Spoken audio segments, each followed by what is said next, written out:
Join your Thursday afternoon as we get ready for Christmas.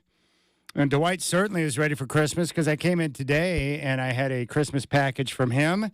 And I opened it up, and not one, not two, not three, but four Beatles albums that I'm looking at right now, including Sgt. Pepper's. Man, nice gift, buddy. Thank you. Yes! Well, Chad, I'm still kind of trying to get back for that El Gaucho dinner. That was way above and beyond the Call of Duty on your part. And I'm sure you learned not to make any more bets like that in your future. But that was a very expensive dinner. Did you think did you know it would be that expensive, or did that surprise you a little bit? No, I knew exactly what I was getting into. Okay. And it didn't bother me at all. I made a bet. I had to pay it off, and we did it the right way. Yes, we certainly did. And I'm not going to gyp the staff because I had to buy an expensive dinner for you. I'm going to go all out. That's the way I roll. You and I suffer from the same disease. What's the price? It doesn't matter. Let's do it. Yeah. I'm going to look at gifts, and I don't even look at the price. I look at the gift. The best thing about this gift that you got me is that we're talking about 4 albums. I've got a lot of vinyl. I had not had any Beatles vinyl at all. So these 4 albums, which are probably their best, I get a chance to sit back and enjoy, which is awesome. And I would say for me, and I've talked about this for years, a lot of people have their takes on music, which I'm fine with. We all do. A lot of people are like, the Beatles are okay or whatever. The Beatles are not my favorite, but right. I acknowledge them and understand that they're the best for a variety of different reasons. One, Lennon and McCartney never made a bad song. Yeah. In all the songs that they made with their songwriting history, they never put together a bad song, which is truly remarkable. But more importantly, aside from their own individual success as a band and then the solo careers for each of them, what I think makes them the best is the influence that they had on an entire generation of musicians that still exist today. Yep. And if you look at all the bands and artists that you love and that you and I love from the 70s, the 80s, and on, the source of that inspiration came from the Beatles. And their inspiration that they supplied to all those youngsters out there to go out there and start playing music, to pick up an instrument and to start playing and to form a band and start creating their own music is tremendous. So the influence that they have, that's why I acknowledge them as the best of all time. And I do think that McCartney and Lennon are the 2 best songwriters of all time. And few people would disagree with that. Yeah. Chad, you're going to start playing that, and there are going to be 12 songs on an album, and you're going to go through it, and it's like, wait a second. I've heard every song on this album. Every one of them, they were hits or close to hits. They were on the charts, usually top 10. They produced an album, and every song would be good. It was incredible. And you hear the variety of stuff that they were able to churn out, from ballads to up-tempo, rock and roll, all kinds of things. That's what I love. Great music.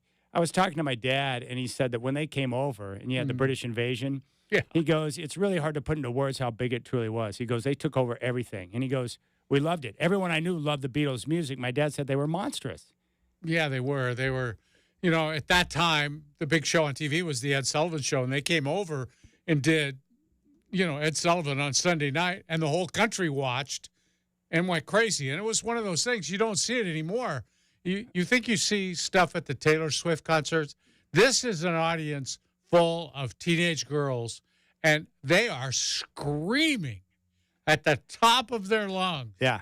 Just screeching for these guys. I love it. I love it. Now, a lot of people reached out because I put out a picture of the 4 albums on Twitter and said, look at what the Godfather got me for Christmas. A lot of people had comments on the albums, and then, of course, one person had to chime in and say, what'd you get him? Yeah. I'm like, well, because I paid off my bet at El Gaucho, not only does Godfather get stiffed on a Christmas gift, but Isaac and Kaylee and the rest of the family, basically everyone I know. No offense, no gifts for you. The Godfather got his meal, all right? Yeah. That's how that goes. What can I do? I know that's not the case. If that were the case, I'd feel really bad, but I know better. You'll go in debt for those kids. I know that. So. Yeah, and most parents will, right? Yeah, it's like, of well, course. it's Christmas time. Yeah. I got to do it. Isn't that what a credit card is for? Yeah, I told you, Isaac, I'm taking up to Ocean Shores, so we got the Shiloh Inn on the beach, which he's happy about. That's his request, right? That's what he wanted to do for Christmas? Yes, I keep telling him, son, there are better hotels around, and I'm willing to pay for it.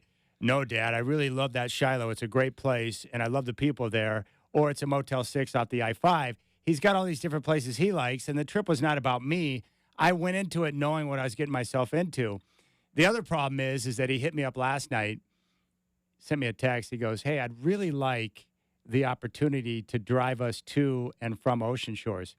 He's got his driver's license, and I'm fine with that. But the only downside is that when he's driving and I'm in the passenger seat, I have to worry about everything that I'm worried about and that he should be worried about. I've got to stay focused to make sure that he's on point with his driving.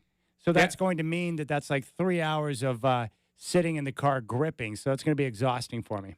That's going to go down. It also means he gets to control the music, right? Does the driver control the music? Typically, but a lot of times I will put down my foot and say, no, you're driving. You got what you wanted. I get to at least control the music because the problem is he'll want to listen to Christmas music, which mostly I think the songs are terrible. And then when Feliz Navidad comes on, he'll crank the volume. That's how he operates.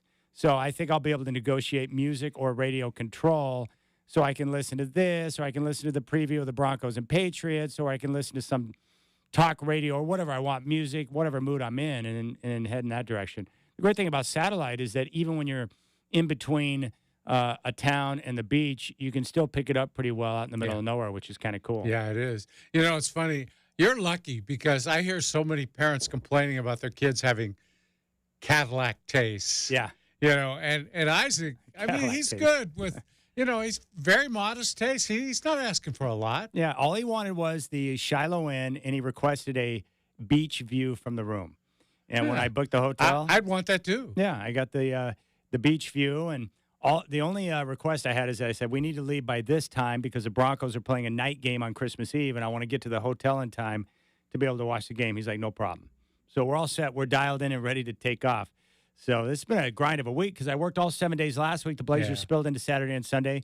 They play a game on Saturday. So 13 straight days of work right into the weekend out to Ocean Shores with Isaac driving. So you're going to go to Ocean Shores on Christmas Eve day, kind of? Yep. Is there any place to eat there on Christmas Eve? It's a great question. I investigated it because Isaac cares more about the Shiloh Inn having their own restaurant. I said, you better call them. And finally I called and I said, hey, is your restaurant open on Christmas Eve and Christmas? She goes, no. And I was like, what about the 26th? No. And I said, well, what's going on? And she goes, we're refurbishing the restaurant. They would be open, but they're refurbishing it. So my guess is with what I know of Ocean Shores, because I've been there a couple of times with him, they don't have a lot of places to eat or places to go. And so we'll have to drive about 25 minutes back to Aberdeen, and they've got more restaurants. I told you they got the Denny's there. So that's where you're going to be. Yeah, we'll be at Denny's, or Jack in the Box is usually open 24 hours. So there'll be enough to where I can get Isaac what he needs to eat. Yeah, because he'll be fine with Denny's, right? He doesn't care. Yeah. I took him to, I think it's called the Peachtree. There's some place in Hazeldale that was open last year on Christmas.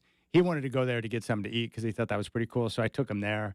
They're like a Denny's kind of a restaurant where they have everything on the menu, serve breakfast all day long. So I took him there last Christmas. But yeah, he'll be fine with Denny's, or, if Taco Bell's open, he'll eat tacos, or, he likes hamburgers a lot. So there'll be enough to choose from. But it is going to be a challenge because my guess is all those places at Ocean Shores will be closed up. Yeah. So that's what's going on. That's how my weekend's going to look. The Blazers are killing me right now with this schedule. The NBA not doing me any favors with the games that spill into the weekend. It just means that's 7 days, and now we got 6 straight days. That's 13 straight days, and then you go right into the holiday weekend. So it's like the NBA schedule is brutal. And if I'm tired, can you imagine the players flying all over the place and playing games here and there? Yeah. It's been a grind of a schedule early in the season for the Blazers. That's why this home stretch, Chris and I were talking about it the other night, and you know this, when you finally get a break where you're at home, the coach can actually practice with the guys. What a concept.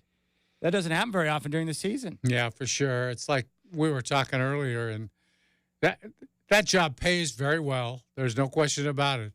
But the job gets in the way of having a good time quite frequently when you're playing in the NBA. I mean, it's not a job for a guy who's married, has a family, any of that. You're just away too long. Well, I was thinking about this the other night. Daniel in North Phoenix, one of our best listeners, keeps sending me pictures of Zion because we're fascinated by fat athletes. I am really fascinated by them. It's amazing to me that you can be in a position to make that type of money and play on that level and yet not be able to keep yourself in top physical condition. It's mind-blowing to me. But with Zion, I got to thinking about it. I was like, it would be really hard for me to be that age and have that type of money. And you put it best. You said, yeah, that's the type of money where your job playing basketball would get in the way of all the different things you want to do with this newfound fortune that you have. Yeah, can you imagine I get it. making like $20 million a year? Yeah. But then it's not like, oh, let's go to Maui for Christmas or something. I mean, you can't do anything. No, you got to fly to Milwaukee to play a game against the Bucks Yeah. in the middle of winter. Right. Yeah. I can see how they get tired of it. Yeah. I get it. We're going to be in Toronto that weekend. Oh, that sounds great. Yeah. And then you got access to the best restaurants with the best service, the best food. Mm-hmm. You can go to El Gaucho all the time, not even think about it. I can understand why that would be a struggle for the All young these guys own great cars. Some of them drive a Rolls Royce, for crying out loud. Damien drives a Rolls Royce. But you're on the road half the time. That car's just sitting at home waiting for you. Man, if I invested that kind of money in a car, I'd want to be in that car every day. You'd be like John Madden. You would drive to all the games. Absolutely. Yeah. But speaking of Madden, I mean, if you want to take a vacation, you just charter that bus, hire a couple drivers, you're on your way. What a vacation that would be in that bus with all the, you got the satellite dish on the roof. You got everything you need right there on that bus. You ever been in a Rolls Royce? I don't think I have. Only a real old one. Somebody had one for sale one time at $16,000. You go now, check this it was out? quite a while back. I went and looked at it. It was pretty beat up. And it's not like you could take that to the corner of Joe's garage and have it repaired, you know. The parts for that are a little difficult to get, so I passed. But no, not a real Rolls. No, I haven't. Interesting. Must be pretty nice, though. Yeah.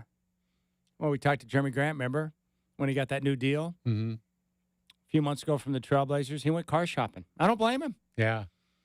But Jeremy Grant, I would be in the same boat. I'd be like, gosh, when do we stop playing games so I can go out and play golf?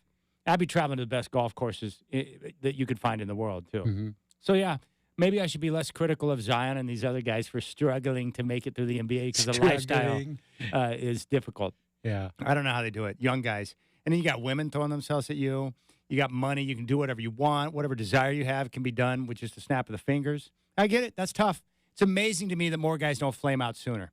Amazing to me. And then I respect football players even more because the quarterbacks that make all the money, they don't have time because they've got to constantly grind and study and work at their job if they want to be great. Yeah, they don't really have days off. Yeah, in fact, who was it? Someone was talking about this the other day, and it makes a lot of sense to me now. We get mad at the officials all the time. Coaches spend like 90 to 100 hours a week every week preparing for games. Players, ridiculous, 80, 90 hours a week, work, study, work out, making sure they're ready to go. And then you get these clowns showing up in their zebra outfits who are part-time, and they're just flying in from their other job just so they can go ref a game over the weekend. Yeah. I can understand why coaches and players get really bitter when officials blow calls. I've been working my entire life for this moment, and your bad call is going to put us in a bad spot, you moron. Yeah, even high school and college coaches, I can understand. They put so much into it of their own time. They're not paid. If you looked at it on an hourly basis, they're not paid enough. And here comes this guy riding his Vespa up to referee your game, gets off, gives a couple technical fouls out, makes a bad call, gets on his Vespa and goes home.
What's your strategy for comfort? Here on 620 Rip City Radio.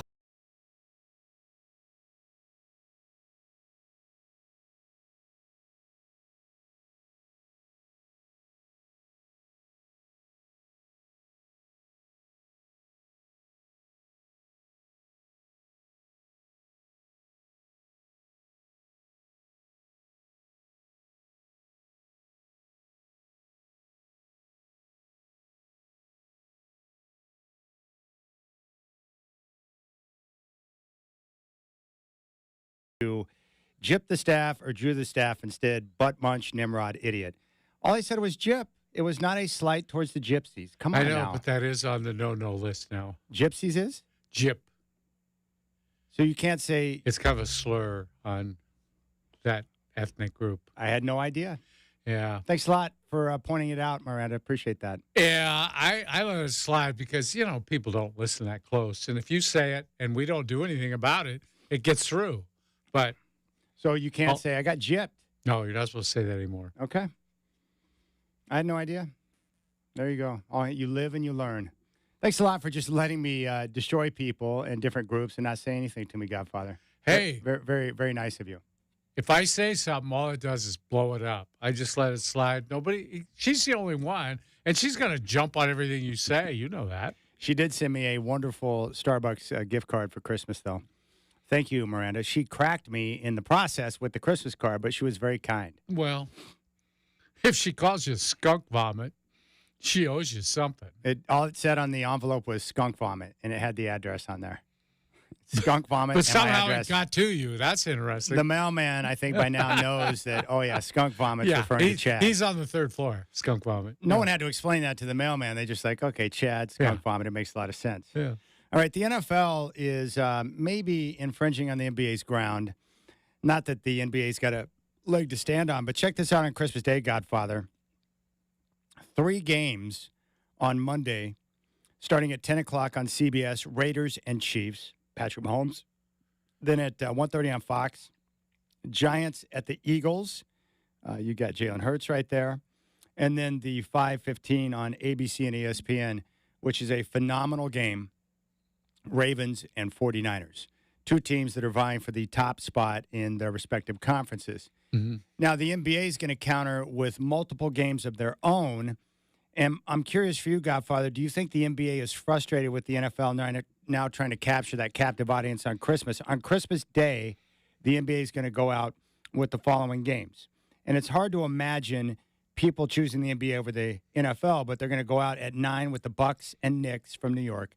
Warriors at the Nuggets at 11:30, Celtics at the Lakers at 2, at 5 o'clock, Sixers at the Heat, and then at 7:30 on ESPN, the Mavericks are in Phoenix to meet the Suns.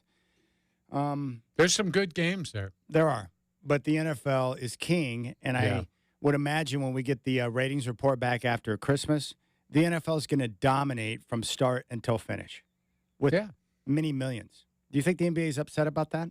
Yeah, I do. And how much do the leagues care about each other?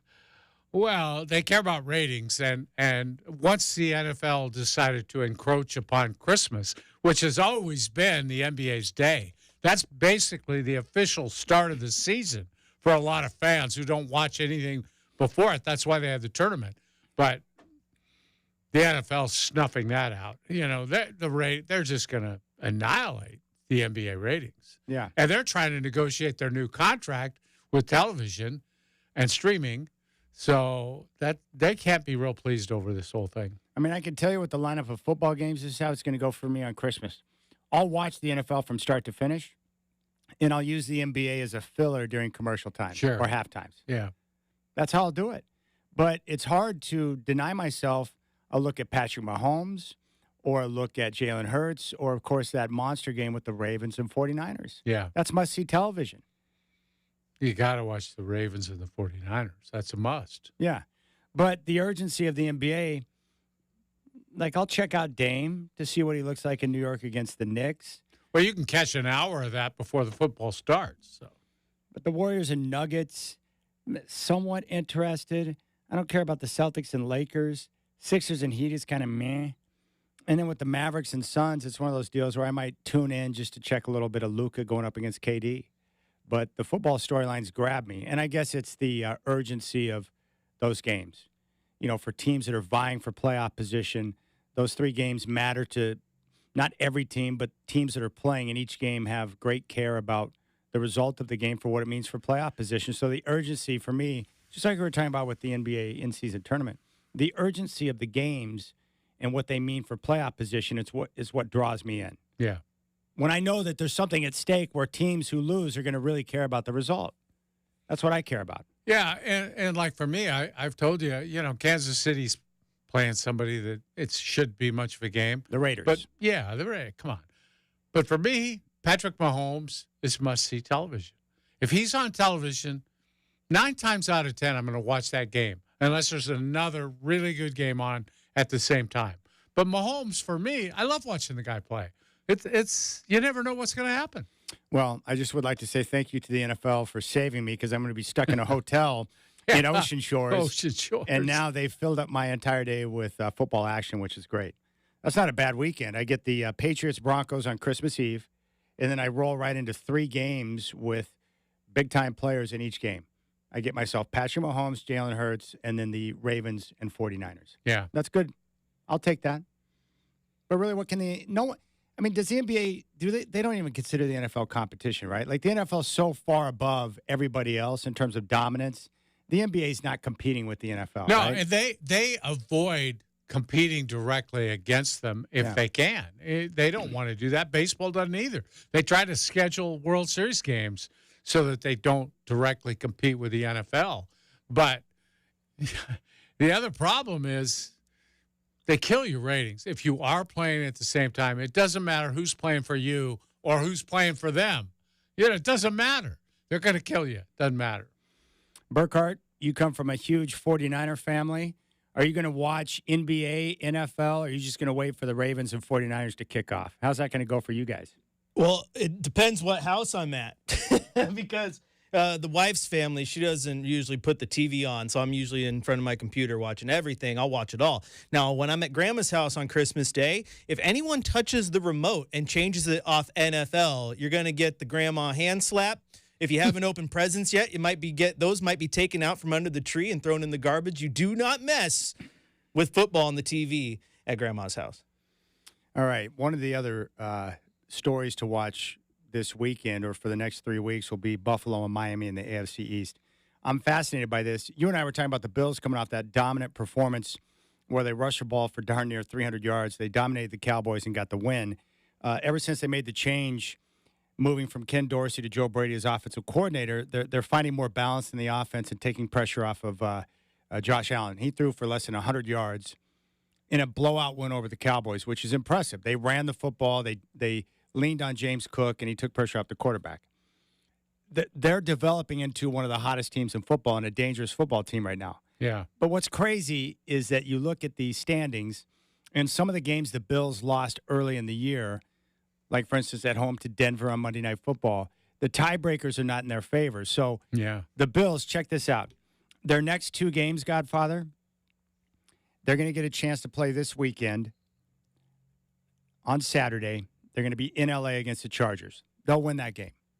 Then they come back home, and they take on the New England Patriots. They're going to win that game. They better. And that will improve their record to 10-6. Now, Miami, who lost earlier in the year at Buffalo 48-20, they're going to be home. And keep in mind, Miami's only got 4 losses right now. They host the Dallas Cowboys this weekend. That's a 1-point game in terms of point spread. Yeah. Then after that, they travel to Baltimore, where the Ravens are going to be playing for everything, the number 1 seed. And their main competition for that is Miami. So I favor Baltimore in that matchup. And then the last game of the season, Miami will host Buffalo. The Bills right now, who are dangerous and developing into one of the hottest teams in football, they have to win out. And they very well could be sitting there in Miami after back-to-back wins over the Chargers and Patriots, needing a win to get in. And if they don't win that game, we'll never get to find out what a more balanced Bills offense would look like in the postseason because they won't even get in. So I acknowledge that the Bills are a dangerous team right now, but I don't know if they can win that game in Miami to close out the year, and that would end their run, and we'll never get to see what it looks like because they didn't handle their business earlier in the year. That's crazy. that wild? They had brutal losses early in the year that are going to cost them. What do you think about that Dallas-Miami game this weekend? Is Well, Dallas going to respond after getting their ass kicked? That's a tough game for me to pick. I would like to think that Dallas bounces back big time and wins that game. Miami still they haven't beaten a 500 team yet. Same story. They had that earlier in the year. I think, well, by now they've knocked off some. They are not beating good teams, and at some point you think they will because they're not. They're a pretty good team, but pretty hard for me to see it happening against the Cowboys, who they got to get their act together. I don't know what to think about that game. I'll be pulling for Dallas in that game. Yeah. Just because of AFC tiebreaker situations. Like, I would like to see the Cowboys win that game, but I don't know what to make. I don't know what to make of either team. I like them. I think they're both good teams, but I think they both have a lot to prove. That was a disappointing performance and a tough spot for Dallas. And for Miami, they need to get a big win against a legit opponent to add a little more luster to their resume. But they're going to have a chance because their next 3 games, Dallas, Baltimore, and Buffalo. That's a tough stretch. Yeah, that's where you better beat the Cowboys because the next 2 games are going to be really rough. But 49er fans right now, they should be ecstatic because that Philadelphia loss on Monday night to Seattle, it pretty much sewed up the number 1 seed for San Francisco because now the 49ers can still lose the game to Baltimore, and they're still with the tiebreakers because of the wins they have over Dallas and Philadelphia. They're going to lock up the number 1 seed. So I'm mad at Philadelphia for losing that game and taking some of the luster off that matchup. Yeah. I'm still excited to see it because I want to see how the 49ers deal with that defense. Mm-hmm. I want to see how their defense deals with Lamar Jackson, who I think is super legit. And it's going to be a terrific football game, but the stakes are not what they once were a couple of weeks ago. The 49ers went from 3 straight losses and having question marks to now catching fire. And with Philadelphia's recent slide, they're now in control. Win your games, handle your business, but even if you lose to Baltimore, you still get the number 1 seed. That's it. It took luster off the game. I wanted to see that game with everything on the line, and now we're not going to get that. All because Philadelphia blew it to Drew Lock. That's too bad. I don't think it's going to change the way the 49ers approach that game, though. I think that's a game for them that they see as a statement game. Against Baltimore? Yeah, I do. I don't think they're going to have a down week. I think they'll come at that game hard. Well, the one thing I know about Baltimore now, I don't question them at all. Every time I doubt them, they go out and win a tough game somewhere. Yeah. So they're going to play tough. Both teams can play defense. Lamar Jackson's a superstar quarterback, and he's a wizard. And I want to see what the 49ers can do with their playmakers. That's going to be a good football game. I'm glad that that's the feature game on Christmas Day. Yeah. That's going to be nice. But, yeah, Philly screwed it up. They let Drew Lock go down the field and get a touchdown. And now the Hawks, with that 1 win, saved their season. And they've got an easy slate down the stretch where they've got a good chance to get into the playoffs now. It's pretty amazing how one game can shift everything. Yeah, that's not a team that I saw as a playoff team. Let's see here. Brian No just sent me an email. Hey, Chad, man, my guy Tua is now a member of the, quote, could care less club. Here are some clips you might want to use and enjoy. We love people that say could care less. Yeah. So you could care less? Or what you meant to say was you couldn't care less. Could not care less. But most people don't. They say could. Yeah. I like Tua, though. I like Tua and I like Dak. I like both guys. Where are you at on Dallas? Do you believe in them? I never believe in Dallas. But they're having a great year, but I still they got to win a playoff game on the road for me to buy in. Who are you favoring? So you like in it? Right now you like San Francisco in the NFC. Yeah. What about the AFC? Kansas City, Baltimore. Yeah.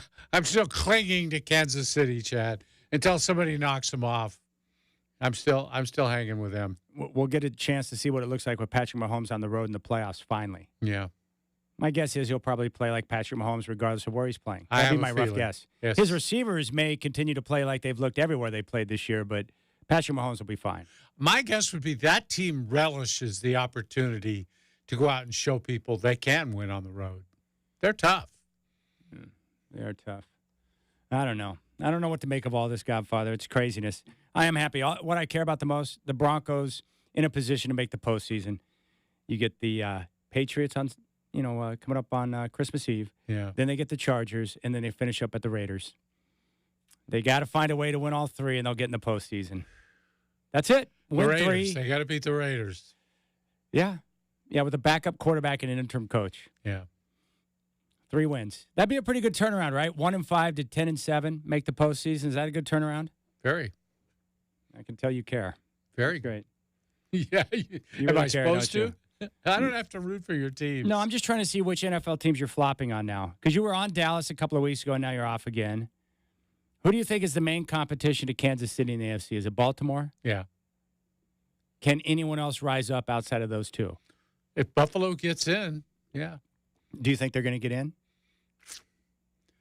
Actually, no, I don't, Yeah. Dad. I just Sean McDermott's still their head coach. I can't get the memory of some of those bad games out of my head.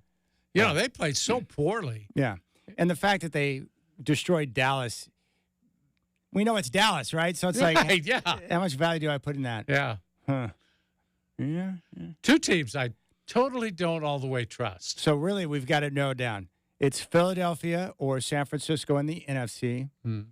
Detroit maybe with an outside shot. We'll see.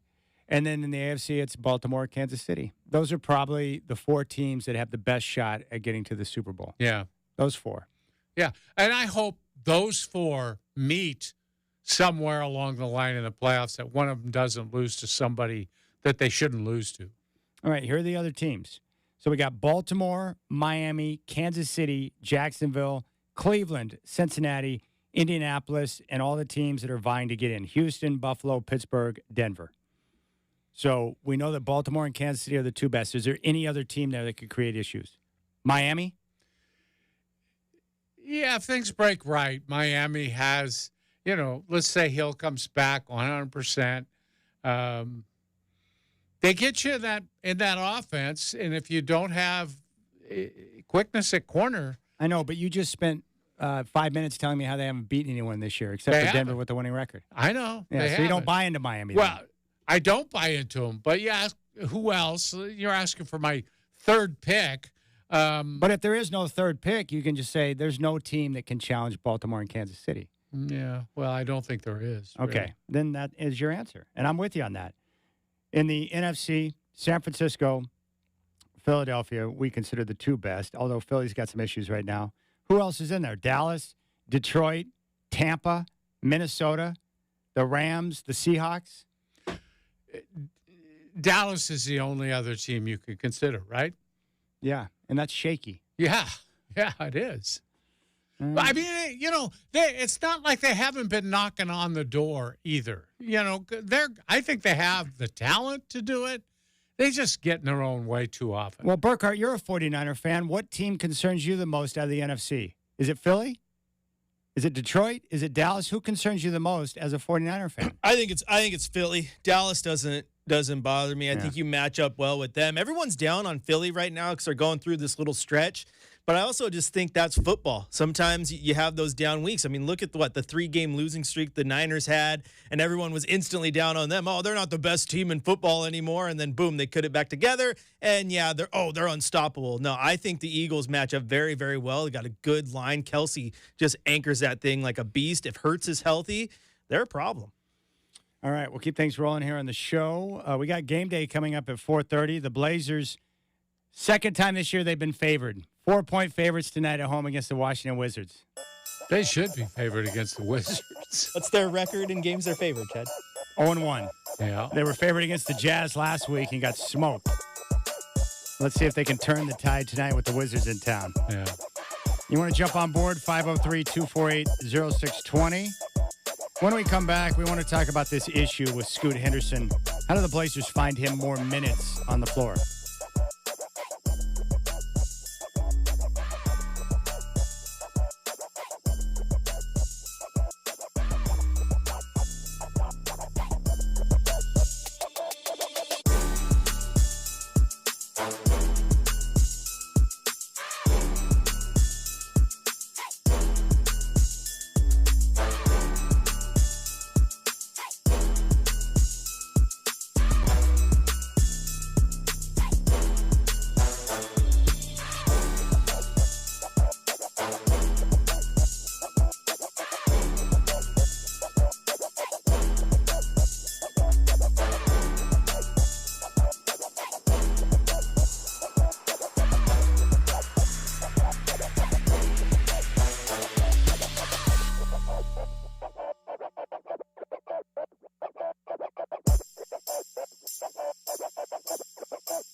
It's Rip City Drive on 620 Rip City Radio. Brought to you by Lazy Boy. What's your strategy for comfort? Listen on your free iHeartRadio app for all your music, radio, and podcasts.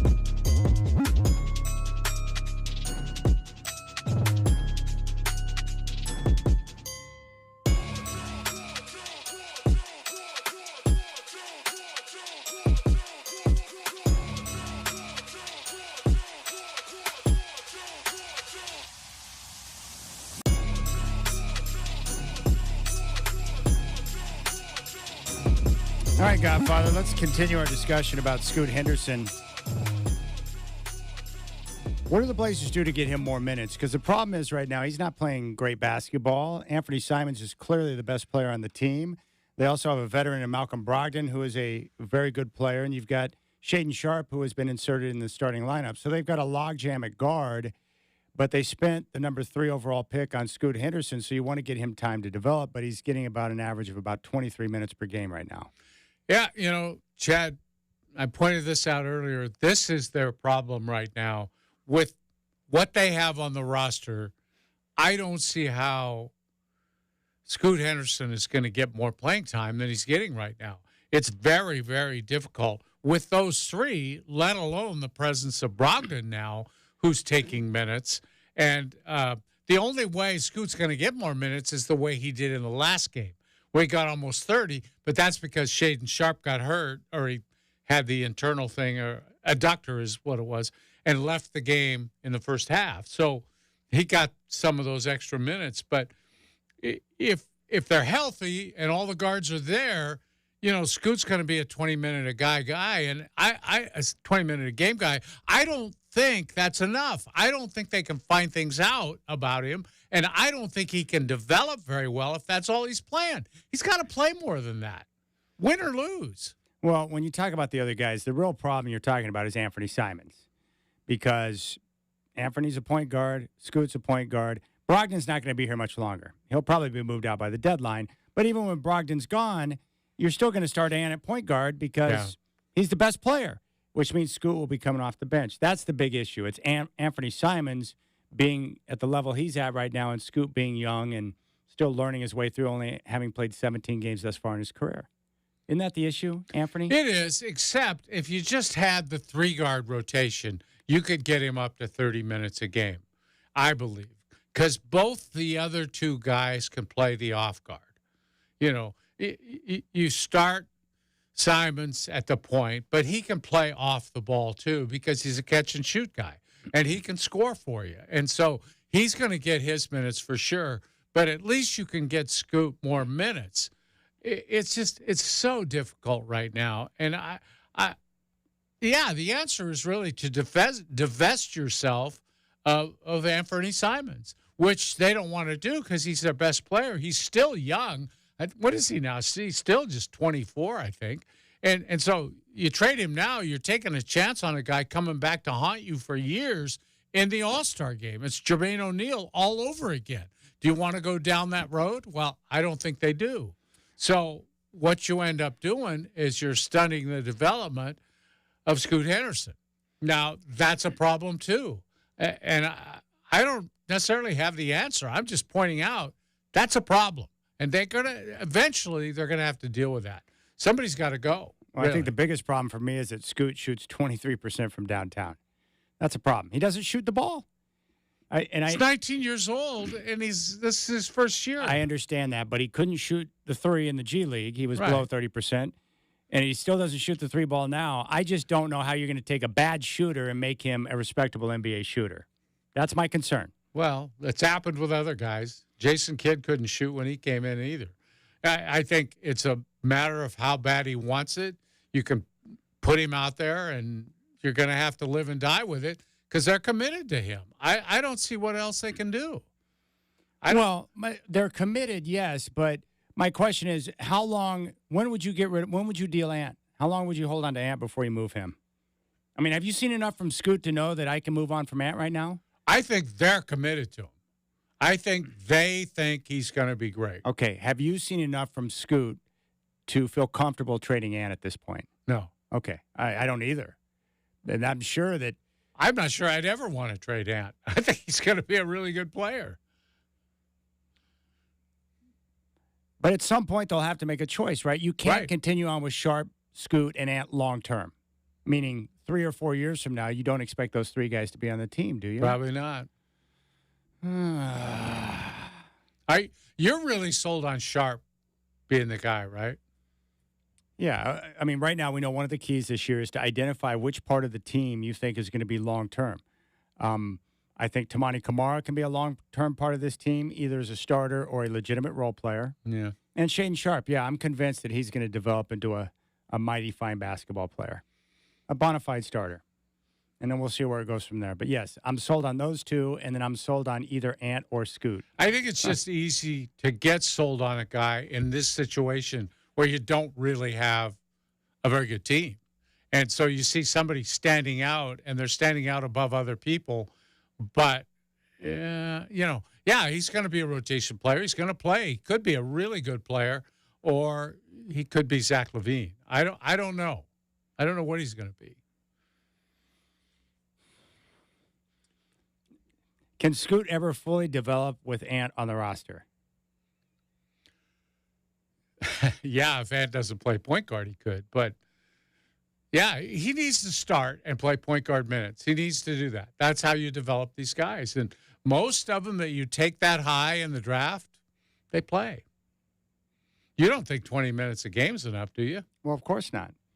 But I'm also leery of I don't know what I have in Scoot yet, so I want to play this out as long as I can so that when I do make that choice between one of the two, that I'm certain that I'm making the right choice. Yeah, and I guess my point is playing it out in this situation with him getting 20 minutes a game, I don't know if that's going to be enough for him to get the kind of development he needs. The other issue I have, too, is that in today's NBA, you don't have – there's no such thing as a John Stockton-type point guard. Point guards shoot and have to be able to shoot the three and score. Well, they don't all. I mean, Ja Morant came in as not a good three-point shooter, and he gets to the basket. That, I believe, is the prototype for what Scoot's going to be. And then as you stay in the league for a while, the three comes. But Derrick Rose, that's what he was. He was a guy using his explosiveness to get to the basket, until his knees betrayed him. I'll give you Ja, but his lack of ability to shoot the three is also an issue for them. We saw it in the postseason last year. It's a problem. Yeah, well, it hasn't kept him from becoming an all-star. No, I know that, but yeah, I don't know. I need to see a lot more. I am very, very, I love Scoot and I love his demeanor and his work ethic, but he can't shoot, and that's a problem. It's not just that he's not a good shooter. He's a bad shooter from distance. Like, really bad. 23% is not good enough, Godfather. Chad, I keep telling you, he's 19 years old. I know he should his be age. in college. I know. He should be a freshman in college. So, see, you and I don't have an answer because we both acknowledge that trading Ant would be crazy right now. Yeah. Keeping That's what I'm saying. I'm just saying it's a problem. I don't have the answer. I don't know if they have the answer, but somebody's going to have to get an answer at some point in time. You can't keep doing this. Well, we're only 17 games in. How long can you keep doing it? Well, they're going to try and keep doing it all season, I'm sure. No, I'm saying, but how far can it go? Can you go into next season up to the deadline? Wow, if he has a rookie season where he only plays 20 minutes a game and is not a starter, then next season, that carrot in front of him has to be, you're going to be a starter. All right, we'll keep things rolling here on the show. Rip City Drive with Dwight and Chad. Blazers game day coming up at 4:30.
celebrating it all day, but tonight we'll go out to dinner and celebrate that way. Were you able to contain yourself on gift shopping for the anniversary? No. That's between us, though. She doesn't have to know that. That's great, though. So what are you going to do? Are you going to go El Gaucho tonight? No. Or are you going to go with the club? We'll go to the club tonight, have a nice quiet dinner. El Gaucho's on the horizon. That's the Christmas Eve dinner, the annual family affair, 10 people sitting down at El Gaucho, and our server, Ian, will be most happy to serve that many people dinner. I'm sure he will, and he'll be well taken care of. I just need to know, I want the final tally on the bill. I want to know how much money is spent on Christmas Eve night. I was thinking about this the other day. It's a good thing you don't drink outside of Diet Coke, so you're going to a more expensive date on Friday. Yeah, I'll tell you, that's what gets you into trouble in restaurants like that. People start ordering that expensive wine. Yeah. Oh, gosh. By the glass, it adds up quick. Yeah. Yeah, you could easily add $500 to a bill if people are drinking a lot of wine. But well, happy anniversary. Well, thanks. Who would have thought, huh? I could find somebody to put up with me? Yeah, especially someone like Dr. Nancy. Yeah, I know. I'm lucky. Oh, wow. I tell her every day how lucky I am. You do? I do, yeah. What's her response? I know. You should be happy. Pretty much. Okay. Yeah, it's like, you are correct, sir. Also, a big thanks to listener Rachel. Got a Christmas card from her in the mail today. Yeah. And she delivered a Starbucks coffee card to me. So thank you, Rachel. I appreciate it. That's the quickest way to my heart, coffee. Yeah, I know. Thank you, Rachel. We appreciate that. Yeah.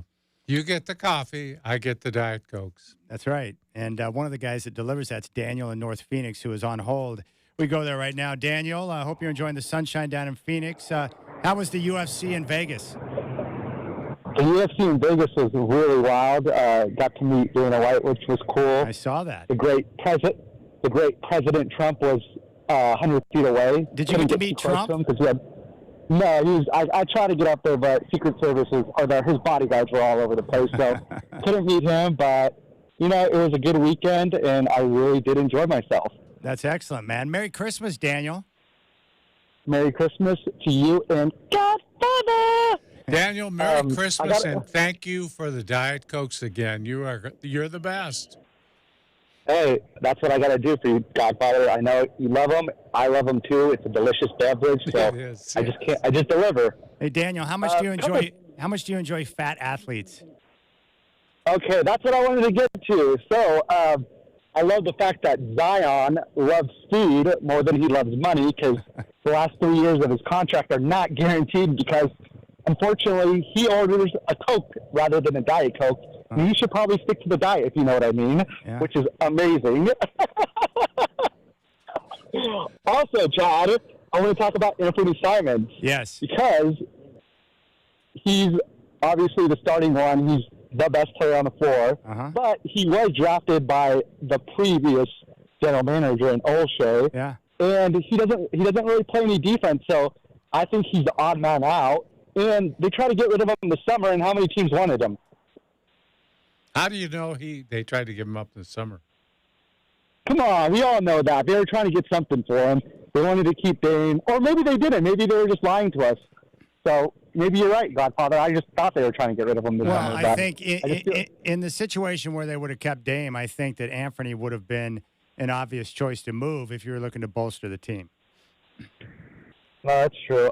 Also, can I give I know high fives aren't right now, but I do want to give a high five to Uncle Phil because he likes to throw around money like it's candy, and I do appreciate that, making the Oregon Ducks have their best recruiting class ever, which is great to see. I know you love that, right, Chad? Hey, Daniel, did you see that dollar figure that's out there for what this class cost Phil?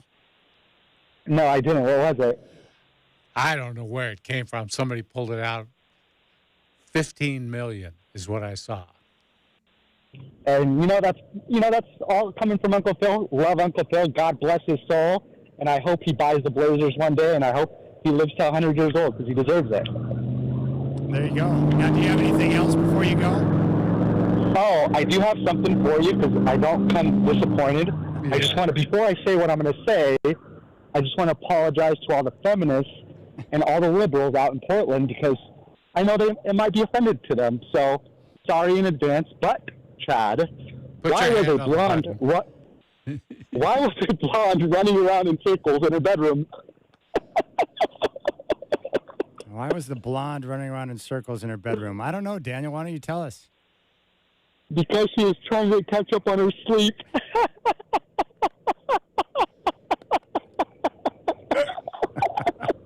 There you go. That's Daniel in North Phoenix, ladies and Yeah, gentlemen. Merry Christmas, dependable. Daniel. He's very dependable. A very reliable man.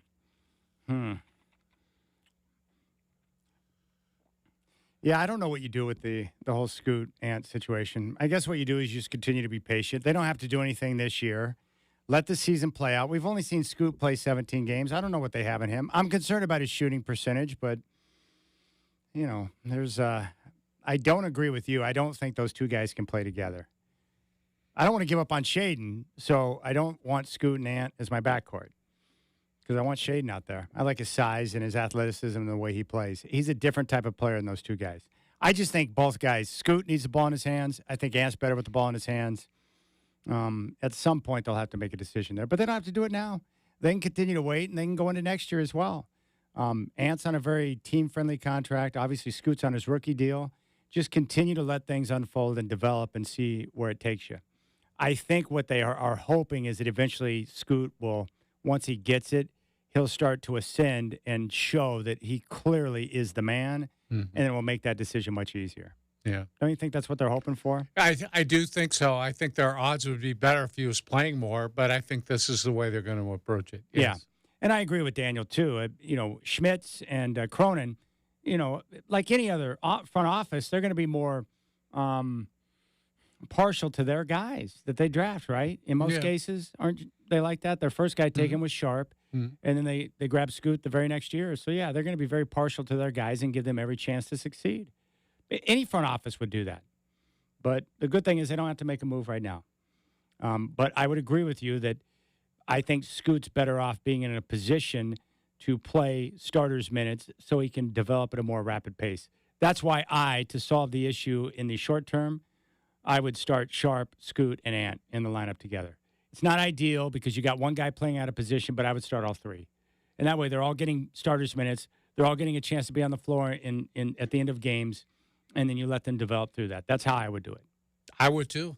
It's positionless basketball. That's what they tell me, but then they don't want to put a guy out of position. Yeah, I know. Well, some teams do. They play small against certain teams because they can. Yeah. And like when Aiden was out, they played small a lot because they had to, but it didn't hurt them a lot because they have some moderately sized guys. Dwop is one. Yeah. And who else? Jabari? Guys who can rebound for him a little bit and can cover bigger guys. You can play that way. And I would do that just to get them all out on the floor and see what happens. I mean, you're going to lose games anyway. What difference does it make, That's the way I look at it. Yeah. This is not about wins and losses this year. It's about player development and seeing what you have on the roster and figuring out which guys you want to have long-term on your roster. So play them all. Give them all starters minutes. Maybe it'll become a little bit easier when Brogdon is no longer in the mix.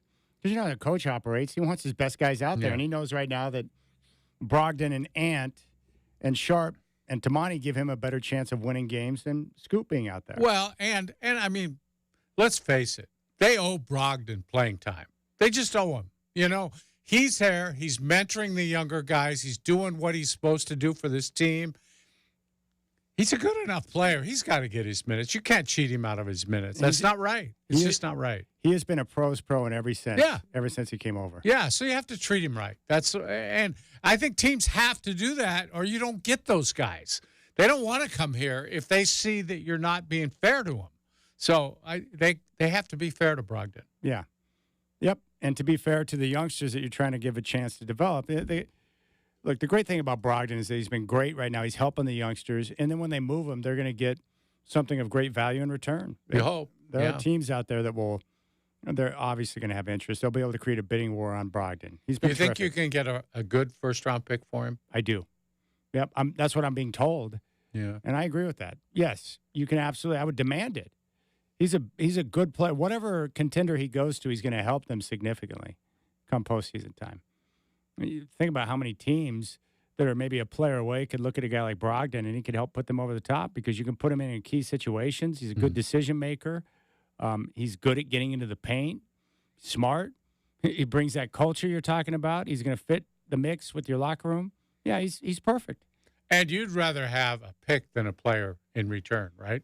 In most cases, depending on the young player. Like, I didn't know anything about Tamani Kamara when he came over, and now that I see him play, I'm glad they got that young player. He's been terrific. Not too many guys are willing to defend the way he is, and he's willing to defend. And he had that play where, in the last game against Phoenix, where he dunked the basketball, didn't take time to celebrate, and sprinted down court to get up on Devin Booker. And I see that type of stuff. I'm like, okay, that's a Chauncey Billups type of guy right there. He's good. And he's got the same issue that Scoot does. We need that three-point percentage to climb just a little bit, and it'll become a lethal weapon. I like him. And even if he doesn't develop into a bona fide starter, that's a guy who can be a part of your 8-man and be effective, right? Because you can call on him and say, go out there and do this. Whatever role you ask him to do, whether it's start or come off the bench, he's going to give you the same thing, which is high energy and high effort and defense. And he's got long arms. I like him. Have you seen enough from him? Do you think he's a good defender? Is he showing signs? He's a good defender. Yeah.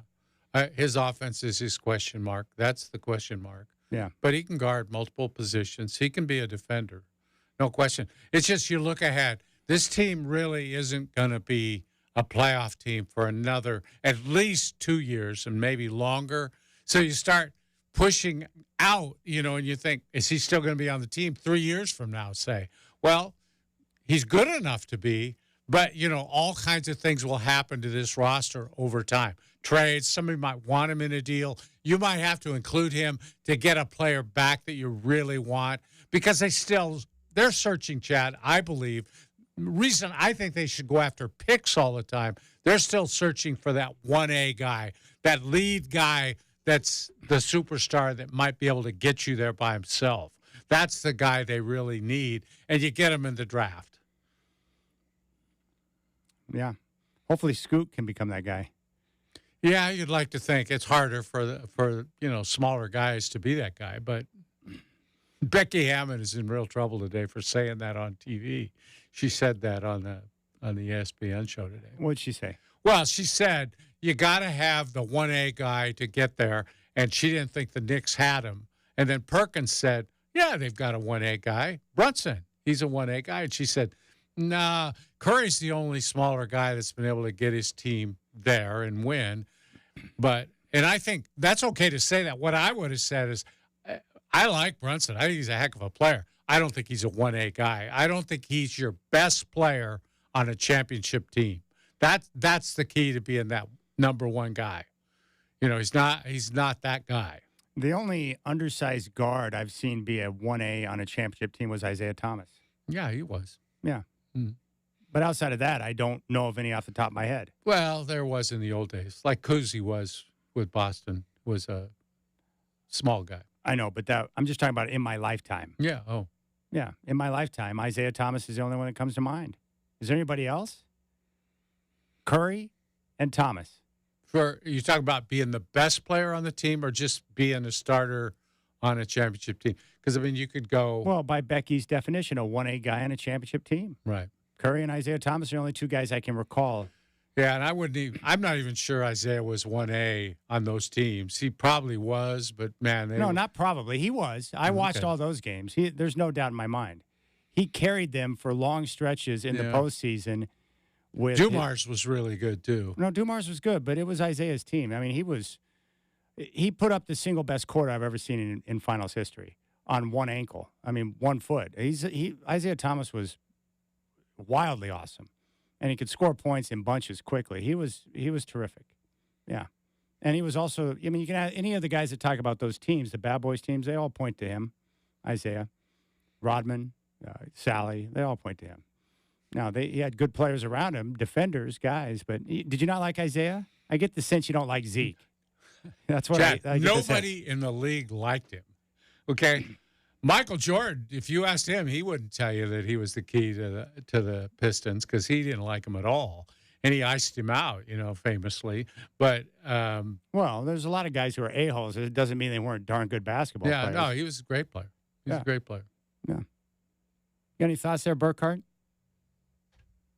Nope. All right. There you go. I like that. If you don't have anything, that's nothing wrong with saying you don't have anything. I didn't have a problem with Isaiah. I liked him. I enjoy watching him play. Those are darn good basketball teams. He got the best of the Blazers in that series in the finals. Yeah. Yeah, they were loaded. Yeah, he finished game 1 on a flurry that won him the first game in that series, and then he finished game 4 on a flurry, which won him game 4. The final game, Vinnie Johnson won for him. Yeah. I just happened to go back and watch those games the other night. So Yeah. he had Isaiah scored 22 points in the third quarter of game 4, which got them back in the game in a position to win. And then Danny Young put up that swish shot from half court right after the buzzer. Nice job. The Danny Young. last call that Earl Strom, the great official, that was the last call he made. He retired after that. Yeah. All right. So what have we learned today? Dwight, not a big fan of Isaiah Thomas. You're right, though. Not many people do like Isaiah. You know that. He's not a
Start. You got any high fives you want to hand out today? Yes, I didn't get a chance yesterday. I want to give my high five to the man, Dan Lanning, for killing it on the recruiting trail. They did a heck of a job, man. Oregon pulling in a massive class. You said the reported number, 15 million? I saw that somewhere today, 15 million. And when you think about how many players they signed and what the going rate might be now, and probably, they're kind of like the Trailblazers. If they want the free agent, they have to pay a little more, to get a kid from all these places they're getting him from to come up here to this part of the world. You might have to overpay a little bit. That's just the price of doing business. Yeah, wouldn't you think?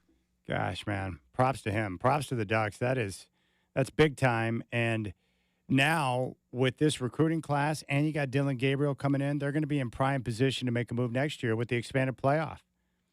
I can almost guarantee you Oregon, outside of catastrophic injury, will be a part of the mix next year in the playoff, which is great. Well, I say one thing. They kind of owe Phil at this point a championship. I can't imagine how much money he has put into that program over the last, 2 decades now.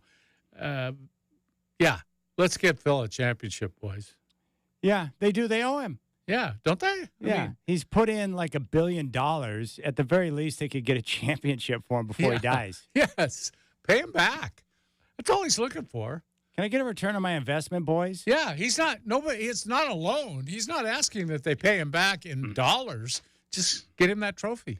Let me just tell you something. Look how ridiculous. When Cristobal left for Miami, all the outcry locally was for them to find someone with local ties to the program to come in and coach the Ducks because they didn't want someone to leave. Thank God that Phil Knight and Rob Mullins did not cave under that pressure. Yeah. They went out and grabbed a guy that no one was talking about in Dan Lanning, who's come in and continued the same work that Cristobal was doing, recruiting. Mm-hmm. I mean, bringing in Wilcox would have been a mistake. And I like Wilcox. Yeah. But in today's game, if you want to win a championship, you need someone that is young and has ridiculous energy and knows how to access the best talent in the country. And Dan Lanning clearly has got a pretty good pulse on the recruiting landscape in being able to draw guys in. I mean, that was a smart decision on their part. Props to Mullins and Phil for understanding what they needed. Because when they brought him in and when the first report came out from Georgia that it was going to be Lanning, no one bought it. They're like, no, who's Dan Lanning? Yeah. Well, it turns out the guy's pretty good. Yeah. And he'll grow as a coach. Who's going to get your high five? No question today. Dr. Nancy Salisbury's got mine. Happy anniversary, honey. And I, too, would like to give mine to Dwight and Nancy as they celebrate their anniversary. Unfortunately for you, you only have to spend 90 minutes with me because we have Blazer Game Day, so now you can go celebrate your anniversary. That doesn't suck. And you said you didn't give me a Christmas gift. All right, Chris and I are back next with Blazers Game Day. Tip-off with the Wizards coming up at 7. Blazers Game Day is next here on 620 Rip City Radio.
7.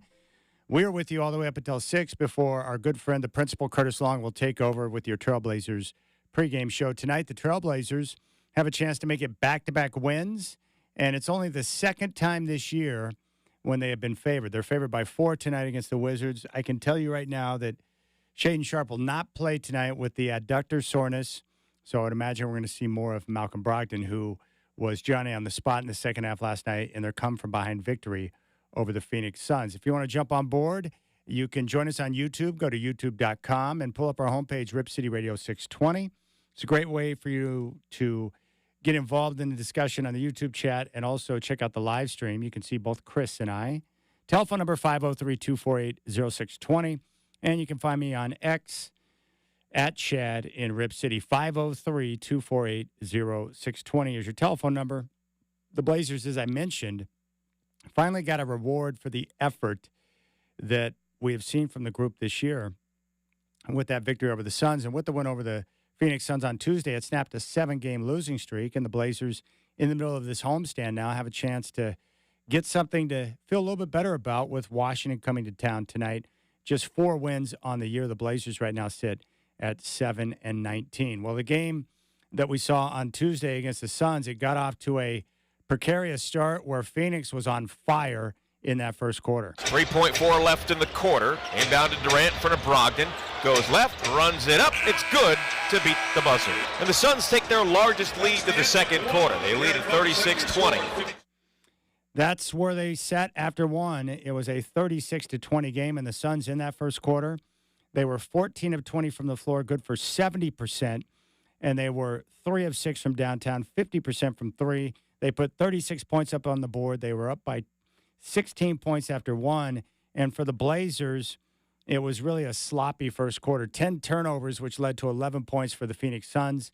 And once again, the Blazers were left in a spot where they had to work from behind, just like we saw in the game on Sunday against the Golden State Warriors. But the Blazers, as they continue to push ahead, they chipped away in the second quarter. They put themselves in a position that were only down 12 at halftime. And then the third quarter happened, and the Blazers caught absolute fire and just exploded past the Phoenix Suns. I mean, it was really a terrific job. You got to give props to the Blazers.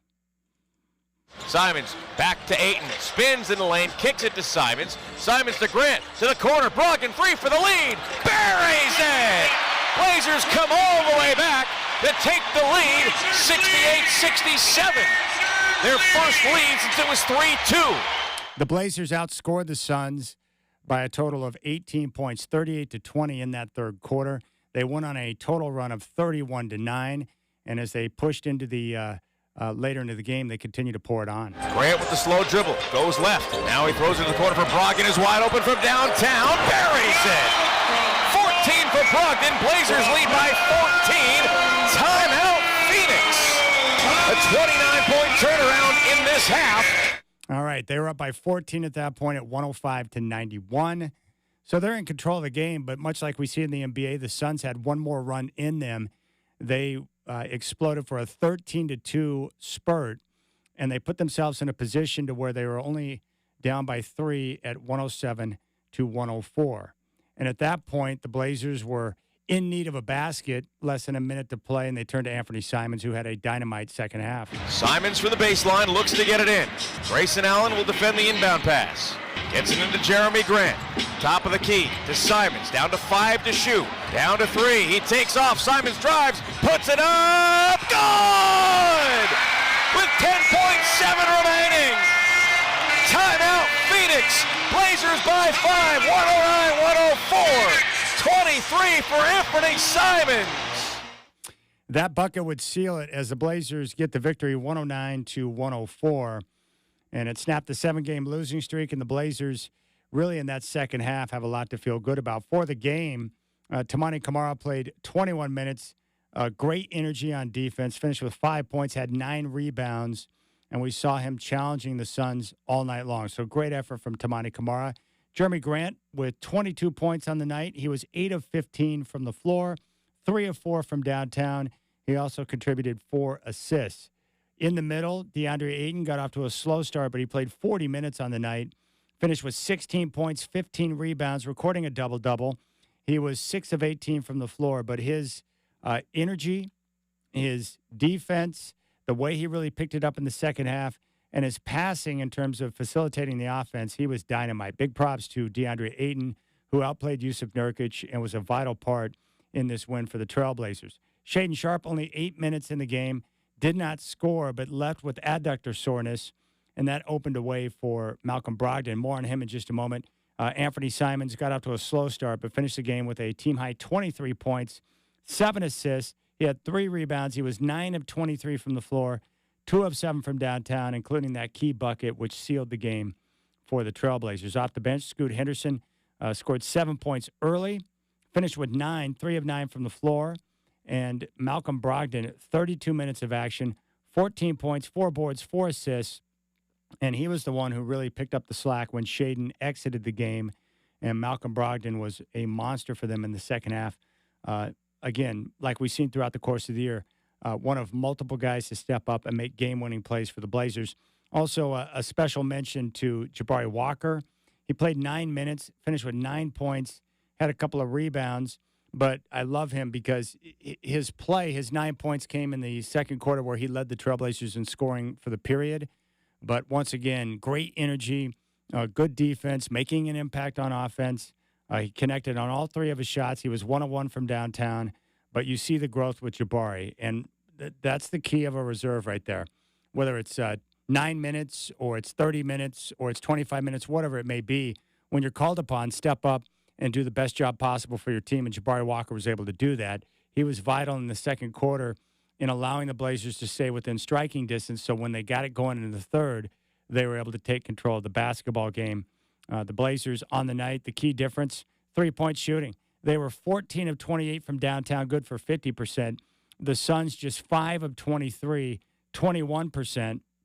The Blazers plus 27 at the three-point line, and that ended up being one of the big keys in the game.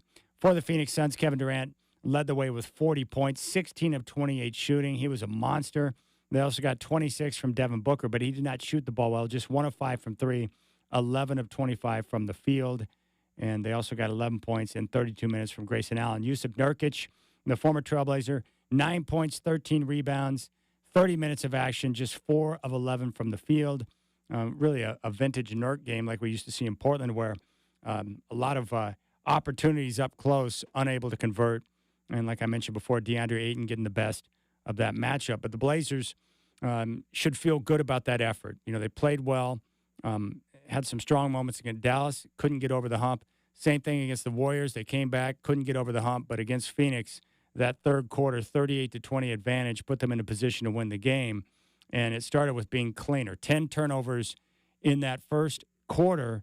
But for the entire game, the Blazers only 17 turnovers. So they had 10 in the first quarter, just 7 the rest of the way through the final 3 quarters. And Chauncey talked about the cleaner second half. We are starting to learn some. It was also really good to have Malcolm out there for a large chunk of it. You got somebody with great composure and great experience, and is a shot maker, and they couldn't load up too much on Ant. You know, when you got a guy that, whether he's making shots or not, he can go make the right play. So I think it's a mixed bag, to be honest with you. We usually don't play that clean, obviously, you know, so we're probably not that clean of a team. But also, you know, I thought we were a lot more sloppy than we usually are, you know, in the first half. I talked to Scooter at the house, man, you got to just relax, just calm down, And he did. He finally did. He calmed down a little bit. I had him out there some, took the ball out of his hands a little bit, just so we can kind of see the play in front of him. And then when the ball come back to him, now attack. So just a few adjustments that, you know, you got to try to make to just help our youngins out. Now, one thing that's been a recurring issue over the last few games has been the slow starts. What do they do to get over the hump and get off to a better start? We'd like to see that tonight against Washington. Here's what Coach Billups had to say. I mean, I'm trying to put my finger on it, to be honest with you. We have a lot of, as y'all know, we got a lot of, like, cool dudes that, like, you know, kind of cool their way into the game. And that right there hurts us. And I try to talk to them about it all the time. Like, we gotta have a mindset where we want to hit first. We want to have a hit-first mentality. And I like to act instead of react. And we've got a reactive group a lot of times. But I love our scrap, and the way that we scrap and guard, we'll always be hanging around. unless we get hit with a haymaker sometimes. It's something that we got to coach better and teach more, and those are things that tomorrow and those days we talk about them. We keep talking about them. Obviously, we did some incredible things in this game that we'll watch, but there's some improvement areas for us. You see, that's a good sign. The Blazers get the win. They get a reward for the effort, but they still got a lot of different situations they can continue to teach and coach and put these guys in a position to continue to find ways to scratch out some victories. But I continue to be impressed with the group, their approach, the effort level in which they play, the way they're getting after it defensively. It's not perfect, but again, for a young team and with the number of guys who have been in and out of the lineup, I think you can applaud the work that they've done. And also with Chauncey Billups and his staff, the continued development and play of the youngsters, Jabari and Tamani, Shaden Sharp, and Scoot Henderson. We're seeing these guys make progress, which is good. And finally, DeAndre Ayton, after getting inserted back in the lineup after being out with knee soreness, was able to hang tough. And while he didn't shoot the basketball well, his playmaking and also his effort on the glass with the rebounds and the strength he provided down low, I thought he was very productive in the victory over the Suns. And hopefully they'll get, more effort like that from Ayton. Plus, he played big minutes, 40 minutes, and was critical in being a big body in the paint to help with the Blazers' defense and some of the different things they were trying to do against Phoenix. And it's not easy. They're a tough team to defend, and Chauncey Billups talked about that after the game, their defense and, the challenges involved with that squad. Well, defensively, we scrapped. We scrapped hard. I thought we did as good a job as you could do on KD, and he still gets 40 on 50% shooting. And then Book obviously had a good night too, but we did a good job on everybody else. I thought we did a good job on them too. It's just greatness is greatness, but we were everywhere. I thought we did a good job of, with the exception of a couple times, finishing our possessions with rebounds and just running. They tried a few different defenses in the fourth quarter. I'm sorry, and we made them pay. And then obviously Ant comes up made a big time basket at the end. No doubt. Ant was huge. Brogdon was huge in the second half. Jeremy Grant was steady throughout the course of the game. But I love watching some of the shot making of Ant. Just the way he was able to have his way in the second half was nice. Now to Henderson. High screen comes. He dribbles right. Backs it up. Now he goes left to Simons. Simons, three with a hand in his face. Got it! 19 for Simons. 94-87. Yeah, he was big time in the second half. The Blazers get the win, and now they can prepare for the Washington Wizards. They're favored tonight. I don't know if that's a good thing or a bad thing, but we're all about to find out. Tip-off is coming up at 7. We'll keep things rolling here on Game Day. Chris Burkhardt is with me. We will give you a scoreboard update later in the show. We'll hear from Chauncey Billups, and we'll continue to keep things rolling. Hope you're enjoying your Thursday out there. Merry Christmas.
in the game on Tuesday. He was second in scoring to Anthony Simons, who finished the game with 23 points. But Grant has been a pivotal piece, and it's nice to have him back in the lineup. And after the game, he had a chance to talk. And Jeremy Grant joins us now.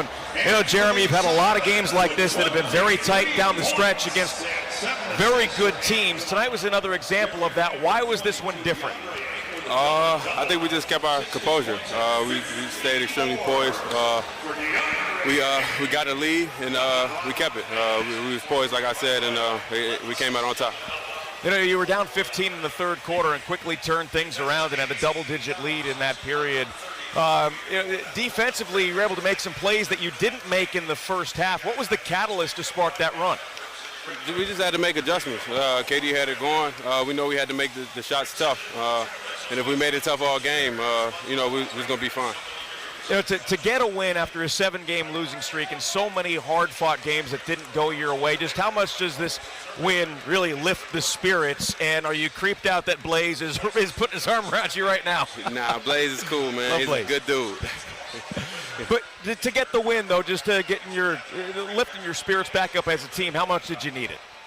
We needed a lot. We was on a losing streak, and we always need wins to keep your composure, to keep your team morale up. So it was a big win for us tonight against a great team. We appreciate the time. Glad to see that you're doing well after that concussion. Thanks for joining us, and congratulations. Yep, thank you. All right, there's Jeremy Grant. 22 points in the victory over the Phoenix Suns. All right, so we know tonight that Shaden Sharp's going to be out. Burkhart, who do you suspect Chauncey Billups will start tonight? We know Anthony Simons is going to start, so should we assume Malcolm Brogdon will get the other slot, or will it go to Scoot Henderson? Yeah, I guess we'll see, but it does make sense probably to go Malcolm 1, Simons 2, right? Like, this is a tough thing for me, though, Chad. Like, okay, who will they start? And you ask that question, you think Malcolm. So does Malcolm play the 1 or does Malcolm play the 2, right? And most of us are going to say, well, he's going to come in, he's going to play the 1. He's more of a point. I mean, I feel bad for Ant. I feel bad, like, we're going to start the year, you're going to play this, then you're going to play the 1, then you're going to go back to shooting guard, then you're going to go back to point. Like, let this guy have a defined spot and just throw him there and stop messing around with it. And if that's point guard, then you got to figure out what you're going to do with Scoot long term. If that's shooting guard, you maybe got to figure out what you're going to do with Shea. But I kind of feel, I get that he's versatile, but that doesn't mean he has to be. What position do you think Ant is best at? I like him at the 2. Where do you think Ant likes to play the most? Probably the 2. You think so? I know he likes the ball in his hand, but he doesn't I think he likes the ball in his hand, but he just wants to be that primary scorer, not a distributor. I'd like him next to Scoot so Scoot can get gravity, give him the ball, and just let him go. How long can they continue with the 3 guards? You and I have argued this forever. I don't think they can. This is a bunch of different names, but rehashing the exact same problem that they had when they had Dame, Ant, and CJ. Like, it's a problem. They tried to get off of it and then just put themselves right back in a position to end up having the exact same problem. What's really weird is that I acknowledge that they have an issue and they've got to create more playing time for Scoot. But I also acknowledge that trading Ant right now is insane because he's your best player. That's a problem. Like, it's crazy to think about trading Ant. But they have an issue to get more playing time for Scoot so he can develop. That's rock in a hard place type situation, right? I don't get it. It's but tough. We're not missing the boat here. It is a problem, right? I think it is. We had all these ideas early in the season too, right? About how, maybe Shea can play the 3. And then there was the argument that he's undersized and that's not where you want to put him. But you really can't force him there right now because you got Tamani Kamara there and he's playing well. So now you got another problem. That's a good problem to have because you finally got someone who's playing that position the way you want him to. But yeah, the 3 guard thing is interesting to me. I don't know. Well, one of the guys who Blazer fans have been a little disgruntled with so far this year has been DeAndre Ayton, but man, he was big time. Chauncey, very complimentary in his play, 16 points, 15 rebounds. He was dynamite. Plus, the offensive execution, the facilitation and what he was able to accomplish. Here's a coach after the game on DA. I liked everything about DA's game, to be honest with you. I loved his aggressiveness. A lot of times run plays for him early just to try to get him aggressive and going. Of course, you have a little extra juice against your team, but, I told myself over the last couple of days, I said, I need to start just playing him more. We got to find a way to get some rhythm. 40's a lot, to be honest with you, but, he's in phenomenal shape, and he never asked to come out or anything. So I just thought he had a phenomenal game the whole way through, and some of those shots that he missed, I'm just happy he took them. Yeah, DA was nice. It was nice. I really don't know, going back to the guards real quick, I don't know what you do. I guess the advantage right now for Joe Cronin is he doesn't have to do anything right now. But, what do you guys think?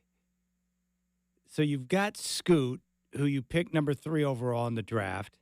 He clearly needs more than 20 minutes a night to be able to develop. You've got Anthony Simons, who you have to start because he's your best player. And then you got Shaden Sharp, who's really starting to come along. You need to start him. Guess it depends who you ask. The Godfather doesn't believe in Shea, so maybe he's more of your off-the-bench guy in the long term. I don't think he wants that, though. I believe in Shea. Yeah, I like him a lot, too. I just think he needs to figure out the consistency spot. Well, that's a good question for you. Who on the roster right now are you sold on? It can be no one. It could be a couple of players.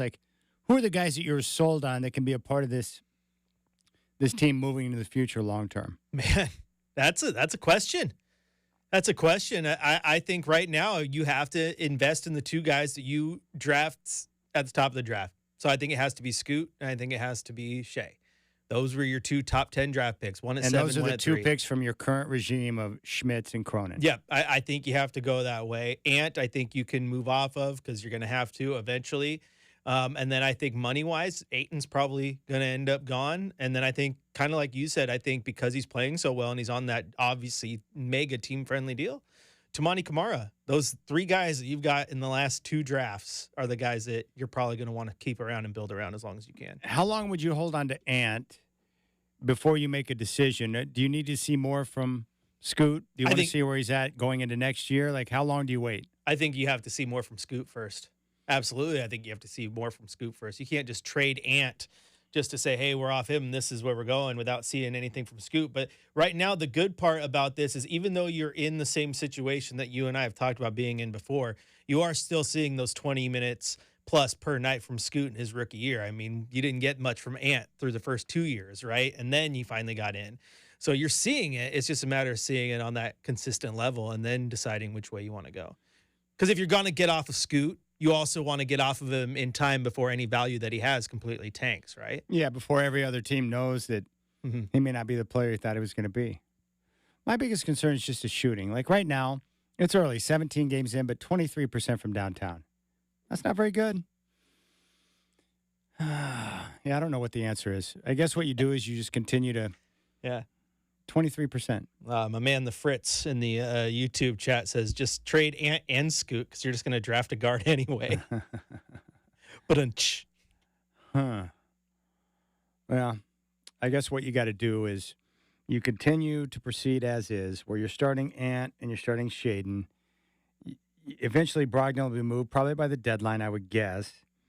And that'll open up a few more minutes. But I think what they're hoping for is they want Scoot to explode and make it very clear that he is the future. And that'll make it much easier to make a move at that point. I think what they want from Scoot, and this sounds cliche, but what they want from Scoot is exactly what they got from Tamani right now. A reason to keep him on the floor.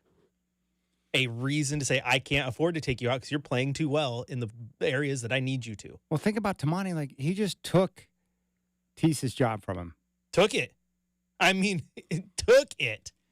And nobody batted an eye because he's been playing so well. That's a good way to put it. They want Scoot to make it impossible to take him off the floor. That's really what they want. If Scoot all of a sudden clicks, right? And he's going out there every single night. He's giving you 20 and 8 or something like that out of nowhere.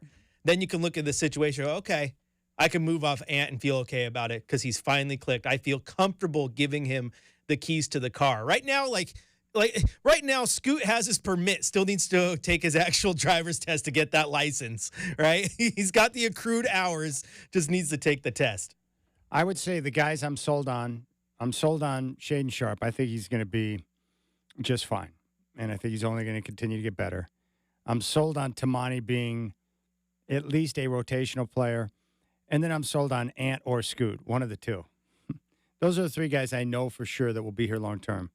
And then from there, you've got a lot of veterans you'll eventually look to move to bring in the younger assets. But those are I am sold on Sharp. Yeah. And Tamani. I think it's interesting. So again, like as people are pointing out in the chat, like, oh, we're already talking about trading Scoot. Like, no, because I don't think they really should. They used a third overall pick on him. You want that, but I also think at the time, given everything, and we talked about this on draft night, like I think they drafted a guy versatile enough in Scoot that he can be an asset if they need him to be, like a chip if they need him to be, which I think rubs people the wrong way because you would hope that if you use the third overall pick, you draft that guy. He just hasn't been that guy yet. Do I think he will, though, Chad? I absolutely think he will. I think Scoot's ceiling's mega high. Well, plus I wonder, like, if he were getting 30-plus minutes a night, like if he were getting 35 minutes a night instead of 20, like how much quicker would he develop? Yeah. And that's what I want to know. That's the problem. He needs to be on the floor more. I mean, how sold were people on Shaden Sharp and, or heck, even December Anthony of last year? Anthony, absolutely. Right. And I think people go through, look at the numbers, Chad. I mean, there's plenty of people, whether it be SGA, who had his first year in the league was like a 10.3 assist guy, even though he was getting playing time. Like it just took him a minute to adjust. There is a big adjustment, especially when you're asking a guy to not just score, go out there and shoulder a load and run an offense as a true point guard. So the people who are just like out on Scoot kind of blow my mind because I have seen little things every single game. I think he's getting better and better as we speak. It's slowly starting to click. Do you think Ja's a good comparison to what Scoot can become? Is that the kind of player? I mean, I think it's a mix of a couple players, but I mean, I saw the comparison when they drafted him too. Like there was like a Ja offensively and a Marcus Smart defensively. Like, give me that. That'd be great. The thing with Ja has jump shot problems as well, but his athleticism is at a next level. Like Scoot's athleticism is good, but Ja's is cream of the crop, next level. He has trampolines in his shoes. Like it's nuts what that guy can do. But I get the comparison, and I think Russell Westbrook, like young Russell Westbrook. I know Russell Westbrook now gets a lot of hate, but when he came out of UCLA, man, it was one speed. It was 100 miles an hour, always down the court, getting to the rim, attacking people, making it tough to guard. So yeah, I think there's potential there just to let him use his athleticism. And guys like Ja, guys like Russ, I mean, they made a career not being great shooters, right? Now, Russ never really improved. Ja has over the years. He definitely has worked on that shot. Still not great, but it's a shot. He can hit the three. He can hit jumpers. He can do it all. Here is one NBA comparison written up by Clutch Points on Scoot Henderson. It says, Scoot here, what type of a player is he? His player comparisons of Colin Sexton and Russell Westbrook should indicate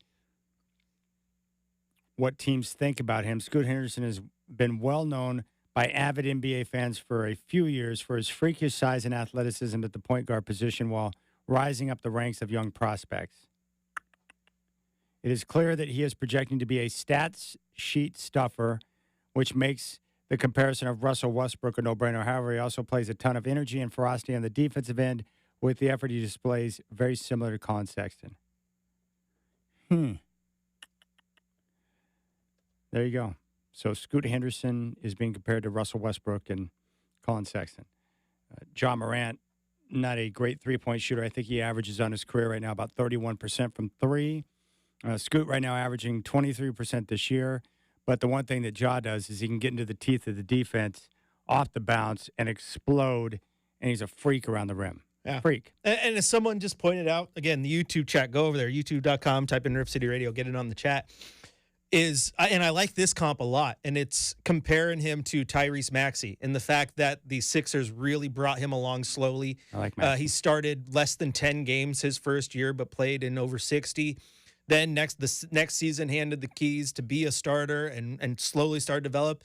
And now he's like a 26-7 guy and playing really, really well. We saw a couple weeks ago where he dropped that 50 burger. So he's a really, really good player right now. I mean, he was a name that when there was rumors of Dame to Philly, people were talking about, get Maxey in that deal. You want Maxey. So, yeah, I like that comp. And there's so many good guards in this league right now, Chad, that if you go look at them, their rookie years, they were 10-3 guys who struggled because it took them a minute. Not everyone's a Dame who just comes in shooting lights out. The difference between Dame and Scoot is Dame had a shot, right? Yeah. So you can come in and score buckets when you have a shot, but you can't go back on Dame's game tape his rookie year and just say, "Oh yeah, he's not making any mistakes. He's an all-star right now."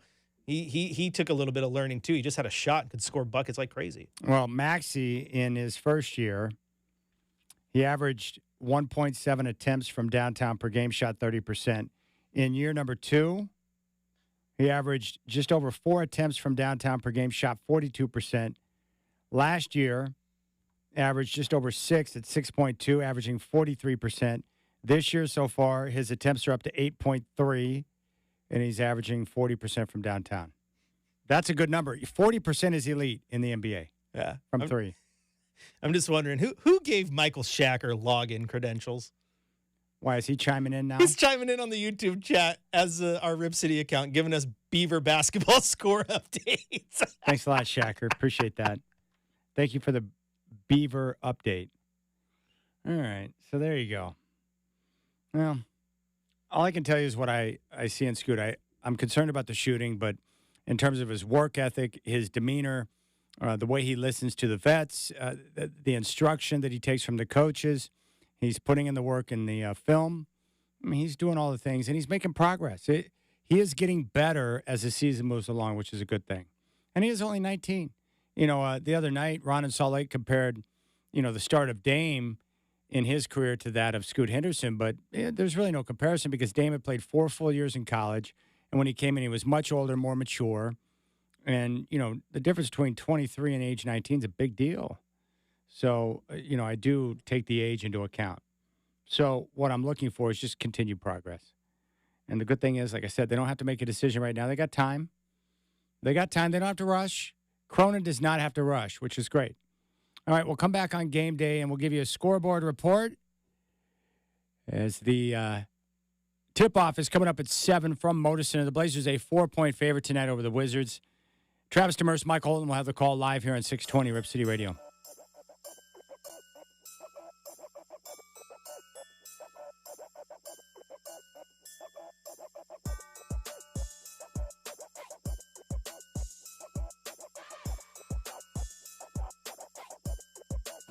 You kind of reintroduce it.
It's time for a Blazers Game Day scoreboard report, powered by Columbia Heating and Cooling, raising your expectations of comfort. All right, checking the NBA scoreboard right now. Halftime in Detroit. The Utah Jazz with a 64-58 lead over the Pistons. Kelly Olynyk right now with 13 points. And Detroit trying to get off the schneid. They've lost 24 straight games. They thought this might be an easy one. Cade Cunningham, 15 points and 6 assists. Second quarter in Cleveland right now, the Pelicans on top of the Cavaliers, 47-37. Brandon Ingram has 7 points early in that one.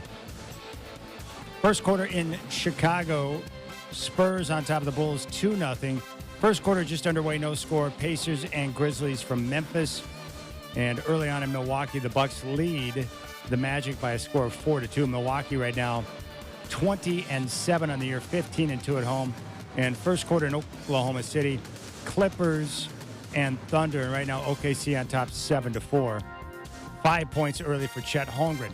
On NBA TV at 6 o'clock, the Lakers are in Minnesota to meet the Timberwolves, who sit at 20-6. Right now, Minnesota favored by 8.5. LA is 15-13 on the year, just 5-10 away from Crypto.com Arena. And tonight in Portland, the Trailblazers favored by 4.5 over the Wizards. Washington 4-22 on the year. The Blazers, after the win over the Suns, now 7-19. Now taking a look at the standings in the Western Conference, Timberwolves right now continue to lead the way at 20-6. They're 2.5 games in front of the Oklahoma City Thunder and the Denver Nuggets. 3.5 games in front of the Clippers, who are in fourth at 17-10. 4 games in front of the Kings, who are 16-10. Dallas is in sixth, 4.5 back. And your 7 through 10 teams right now, Pelicans, Lakers, Rockets, and Suns. So only 6.5 games separate the top spot in Minnesota all the way down to the 10th spot with the Phoenix Suns. In the Eastern Conference right now, Boston leads the East at 21-6. Milwaukee is 1 game back. Philadelphia at 19-8, 2 games back, followed by Orlando, New York, and Cleveland. And the 7 through 10 teams right now in the East are Miami, Indiana, Brooklyn, and Atlanta. You can see the separation in the East different than the West. 9 games separate the top spot, Boston, all the way down to the 10th spot and the Atlanta Hawks. And that is your scoreboard report here on Blazers Game Day. The Trailblazers getting ready to take on the Wizards tonight. Tip-off will be at Moda Center from at 7 o'clock. And Curtis Long, our principal, is standing by with your Trailblazer pregame show from Studio C and Moda Center, which is coming up at 6. Elsewhere, the Blazers, in spite of the issues that they have, in terms of trying to find playing time and develop Scoot, the one thing I appreciate, aside from the effort level, which has been pretty extreme this year for the Blazers, it's this idea of multiple guys stepping up on different nights to make game-winning plays to help them win games. And we saw this in the victory over Phoenix, where you get quality minutes from Tamani, who got the start, 21 minutes, but his defense and his tenacity was, it was felt. He made the Suns feel him in the way he decided to defend and play in that game. And I think the perfect example is when he had that dunk where he goes down the lane and throws it down with 2 hands. And then instead of celebrating and acting like a goofball like a lot of these NBA guys do, he immediately sprinted down floor to get up and harass Devin Booker. That's the type of effort and hustle I'm looking for. Jeremy Grant has been a steady shot maker this year, 22 points in that one. He was 3 of 4 from downtown, part of the effective three-point shooting for the Trailblazers. DeAndre Ayton, one of his best games of the year. He had the 16 points, 15 rebounds, 3 assists. Great with facilitation and decision-making with the basketball. Made his presence felt down low, but was an animal on the glass, and he outplayed Yusuf Nurkic. So, good effort from DeAndre Ayton. Shaedon Sharpe had to leave early after just 8 minutes because of the adductor. They had big shot making from Anthony Simons late in the game. He had a team-high 23 points. But Malcolm Brogdon getting an opportunity to play bigger minutes was able to really become a factor in that second half with playmaking and shot making in the absence of Shaedon Sharpe. So it's nice to have a guy like that you can lean on for big minutes, 32 of them, and he was a big difference maker, 4 of 9 from downtown, 5 of 10 from the floor. And then after that, Matisse Thybulle, 20 minutes, 8 points, great defense, good energy, He was an effective player, and one of the most effective players went on the floor during the course of that game in 20 minutes of action. And then, as I mentioned before, Jabari Walker had that monster second quarter with 9 points, which kept the Trailblazers within striking distance to be able to get back in the game, and they took advantage of that come third quarter. So that's what I like to see is that it's really it's nothing pretty, but what you're getting from the Blazers are, this it is a team from the standpoint that while they do have their best player in Anthony, like these guys are having to really lean on each other and use each other because it's not about one guy getting shots. 23 assists in that game for Portland. And we saw their execution in the second half. They were the best offensive team on the floor. They were moving bodies, moving the basketball, getting good shots. And when you have multiple guys involved and you're sharing the basketball, you could see the energy and the way it impacted the team. I mean, that's the kind of stuff I like to see. I was really impressed. So I want to see more of that. But I love having multiple guys step up to really be effective and make those game-winning type plays. And in that second half for the Trailblazers, they really did a good job of, just playing a cleaner game. I mean, that's really what it came down to. Only 4 turnovers in the second half. Just 4. They had 10 turnovers in the first quarter. So a lot of the mistakes, and Burkhart made this point the other night, that, the mistakes that you would expect from a young team. But the good thing is about the majority of those mistakes is that it's correctable. So I think there's a lot of things to be excited about. All right, when we come back, we're going to hear from Coach Billups. We'll step into the coach's corner, and we'll get thoughts from Chauncey Billups. We're still going to get into What's the Scoot. We have our Coors Light Cold Hard Facts.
a lot of times run plays for them early just to try to get them aggressive and going, Of course, you have a little extra juice against your team, but, I told myself over the last couple of days, I said, I need to start just playing them more, just we got to find a way to get some rhythm,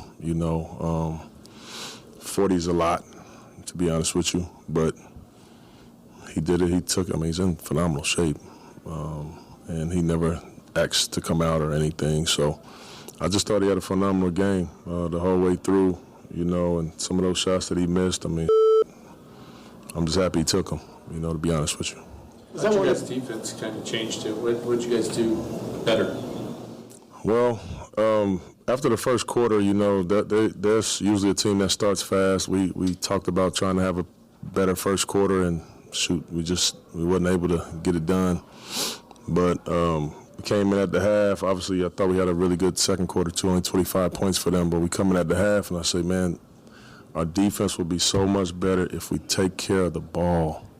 If we just take care of it. We had 10 turnovers, which is how they got their 36 points in the first quarter. And then we did better every quarter after that, but in the second half, only 4 turnovers.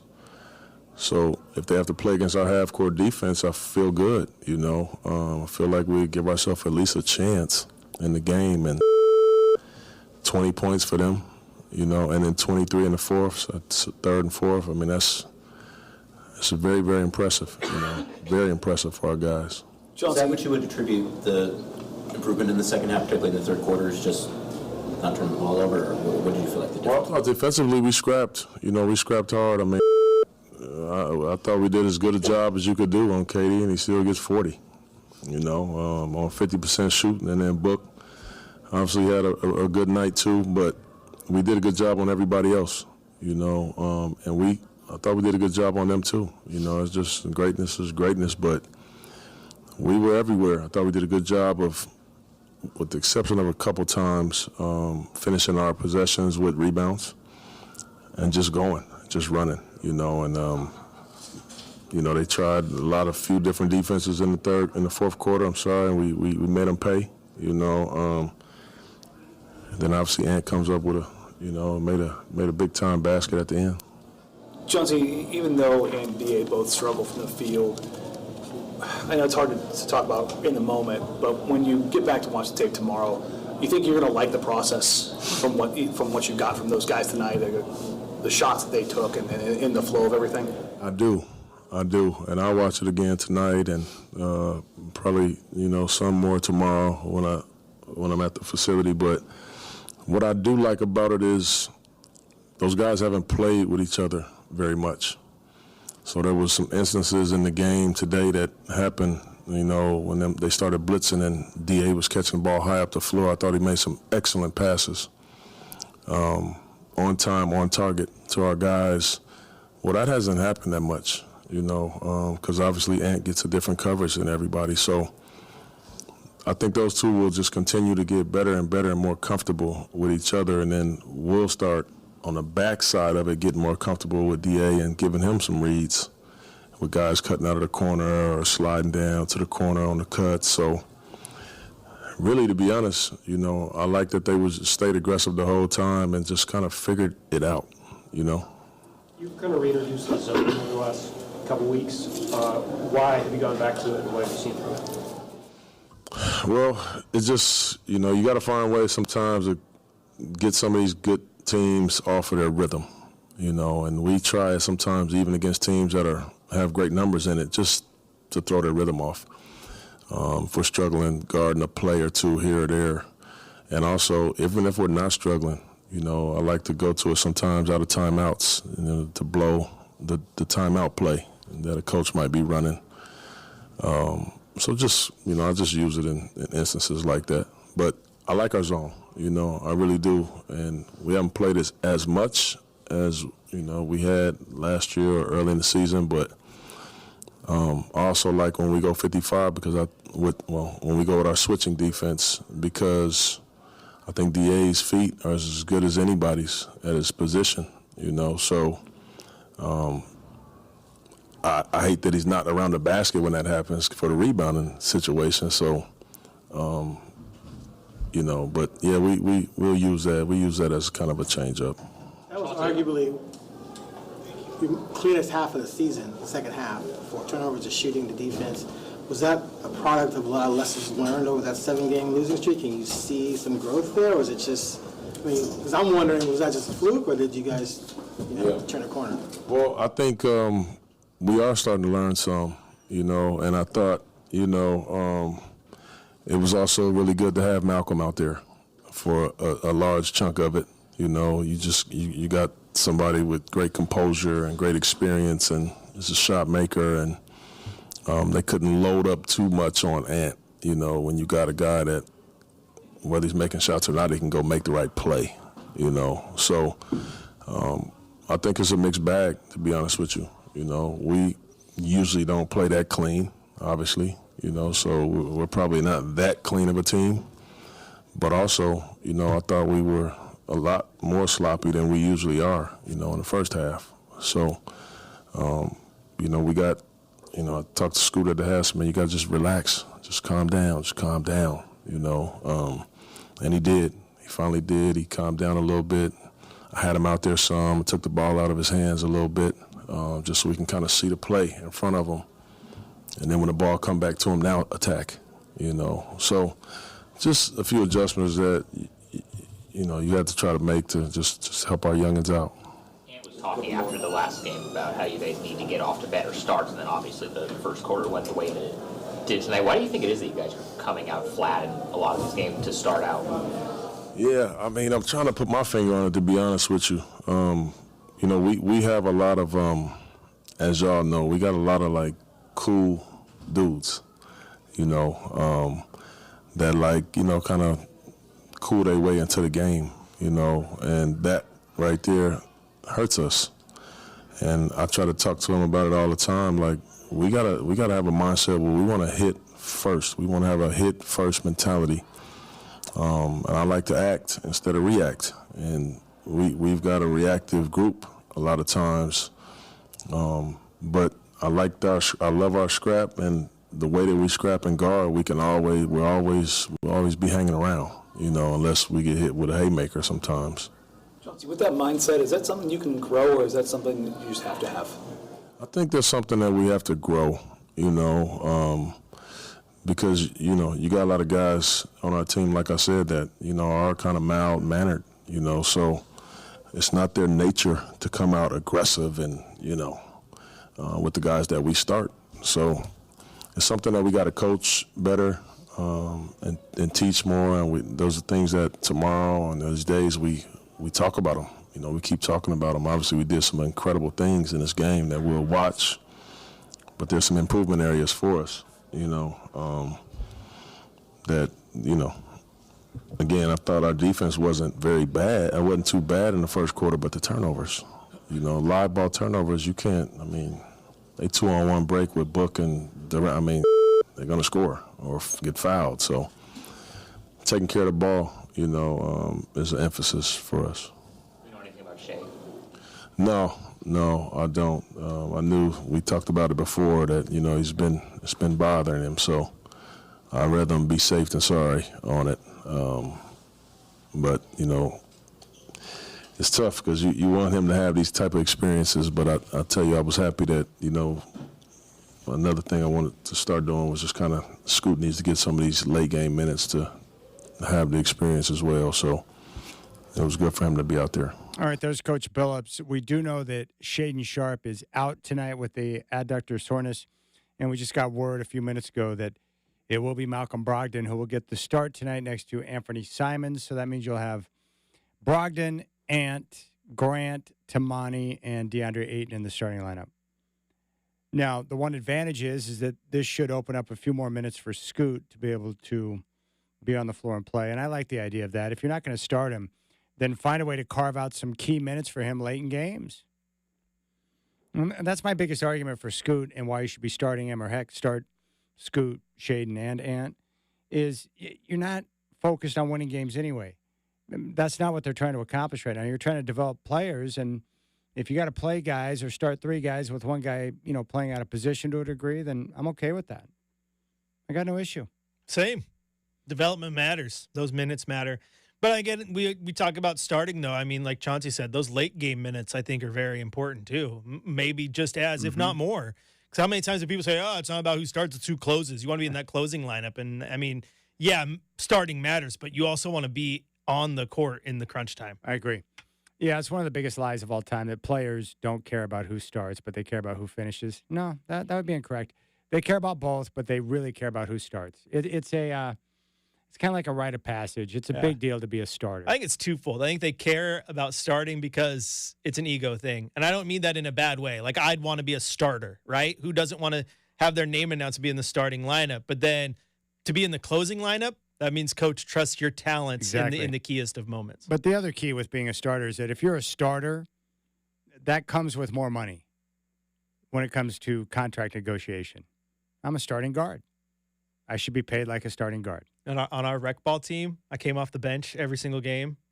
My buddies coached me up. I used to be terrible at basketball. I was pretty good by the end.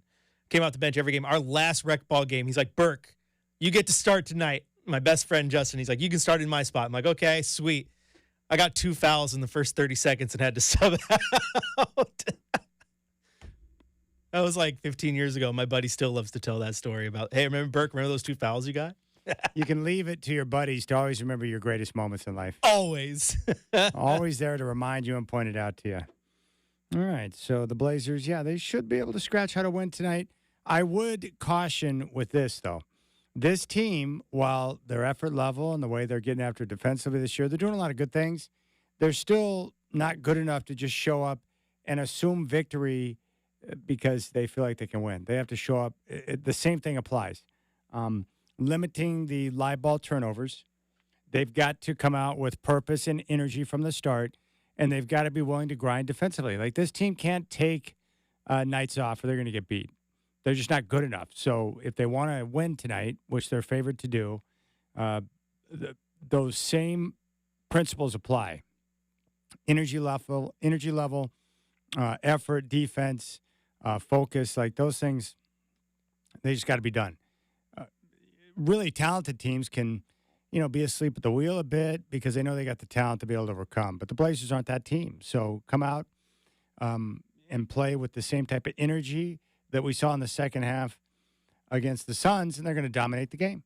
So just keep that in mind as this game starts. And the other thing, too, we've noticed is that that they've gotten off to slow starts of late. So it would be nice to see the Blazers get off to a better start tonight. And there's no reason why they shouldn't. Washington sucks. No offense to the Wizards, but that's a bad basketball team. And by the way, speaking of bad basketball, let's check in with the Detroit Pistons, who are trying to set the record for most consecutive losses in league history. And right now, that game is tied at 84 with 2 minutes to play in the third quarter. I'm pulling for Utah. I mean, if you're going to suck, just go out and do it in grand fashion. If you're going to suck, might as well set a record doing it. 24 straight. How do you even show up to work? Like, they should all just be contracted from the league. That's embarrassing. You have to really try hard to lose 24 Telling in a you, row. things like that is why relegation and promotion makes sense in other sports. It's bad, man. The Pistons are terrible. I mean, think about that. They started the year, they were 2-1, coming off a win over Chicago. Their last victory was on Saturday, October 28th. They've gone almost 2 complete months without a win. Not one. Lose by 12, lose by 9, lose by 9, 14, 11. 2-point loss at Milwaukee. Like, they just, that's embarrassing. Like you mentioned the other night, Chris, it could be worse. You could be a Piston fan. And that's no good place to be. And it's a shame because they're wasting such a good arena with the best press setup known to man. Maybe they just knew that they were going to be bad, so they made sure the press was taken care of. Like, they might be soft on us if those bellies are full. One thing I did not know until I was recently in Michigan, that's like the birthplace of takeout pizza. That's where it was born. So Domino's and Little Caesars, both Michigan-born companies. Didn't know that. Had no idea. How would you classify Little Caesars? Good in a pinch, but only in a pinch. Yeah. And when it's free in the buffet in the media room, it might as well be the best piece of za you ever had because it's good when it's free. I would imagine it's probably big amongst stoners. Maybe. Oh, I mean, if you've partaken in the smoking and you need some munchies, that like $5 hot and ready or whatever, that's money. Is it still $5 hot and ready, or did they raise the price? Probably raise the price like everything else. I remember when you used to be able to get a foot long for $5. Those were the days. Oh, the $5 foot long from Subway? Oh, money. That's long gone, isn't it? I know. You barely get a $5 6-inch now. All right, let's find out. How much is a large pizza from Little Caesars? What's your guess? $10? Large pizza. Is it less than 10? I'm going to say Little Caesar, $8.99. All right. Based on what I'm looking at here, the large veggie is $10.50. Classic pepperoni, $5.99. The extra most best pepperoni is $6.99.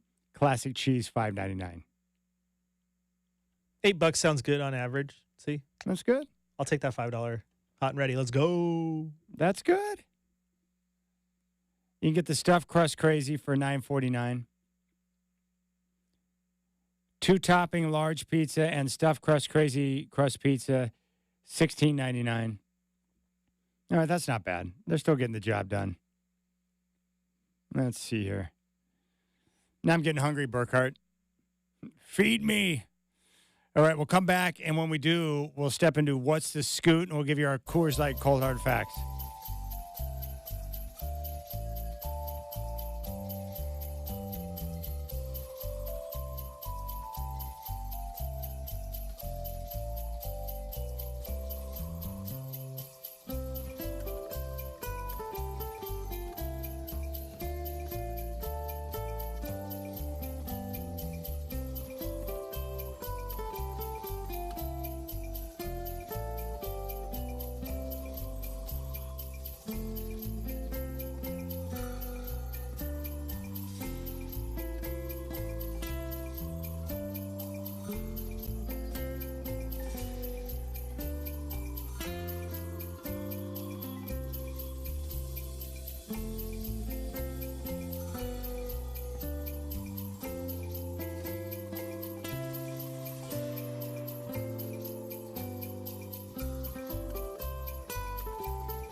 23 NBA draft is coming off the bench, averaging around 25 minutes for a team that's winning 27% of their games. It is not. 10 years from now, we may look back and say that should have been a big clue right there. But this is not 10 years from now. This is still 2023. Right now, Scoot Henderson is still a prized 19-year-old player with enormous physical gifts and the kind of tough emotional makeup that lends itself to becoming a star in the league. But he's never going to get there if people around him lament the things he isn't yet, instead of supporting the things that he brings to the table. Henderson has a fantastic body and a huge defensive potential, even if he's not quite apt in applying it yet. When he gets rolling downhill to the bucket, nothing short of a brick wall is going to stop him. His pull-up jumper is still a thing of beauty. He remains a willing and eager passer, and his court sense has improved radically since the start of the season. Scoot has registered 9 games with 3 or fewer turnovers so far this year. 8 of those 9 have come in the last month. Even his justly maligned three-point shooting appears to be improving slowly. He's posted 5 games shooting 40% or better from beyond the arc in the last month, and his misses are starting to fall short or long rather than randomly sideways. Should we have to talk about Scoot Henderson like this? Not if you compare him to Magic Johnson or Larry Bird or even Damian Lillard and Brandon Roy, but none of those players are suiting up for Portland anytime soon. And for a Scoot Henderson, who again has untapped potential and might well become special in this league, or at the very least will probably have a long and serviceable career, this is really pretty good. At this point, I've adjusted my expectations to celebrate what Scoot is and be calmly honest about what he isn't yet, rather than stress over what I hoped he would have been. It's a safe bet. He's 19 years old. 3 years ago, my man was getting a driver's license. If it takes 3 more for him to become a devastating driver in the NBA, that'd still leave him short of the age many players are drafted. I see him enough in him already to forecast a future with him has a chance to be good, if not great. As long as that's the case, I'm not going to bother too much about the day-to-day, assuming he continues to grow through it. There you go. That's Dave Decker, BlazersEdge.com. That's not a bad way to look at it. I do like what he said, where we could look back at this season for a team that's not going anywhere fast, and Scoot's getting 20-plus minutes per game coming off the bench. But it's too early to tell. He's played 17 games so far, and he's 19. I'm not panicked yet about Scoot Henderson. No, not in the least. Not in the least. I'm not. Not at all. Not at all. All right, let's get to our Coors Light Cold Hard Facts. You want the truth? It's time for the Coors Light Cold Hard Facts, presented by Frost Brewed Coors Light, made to chill.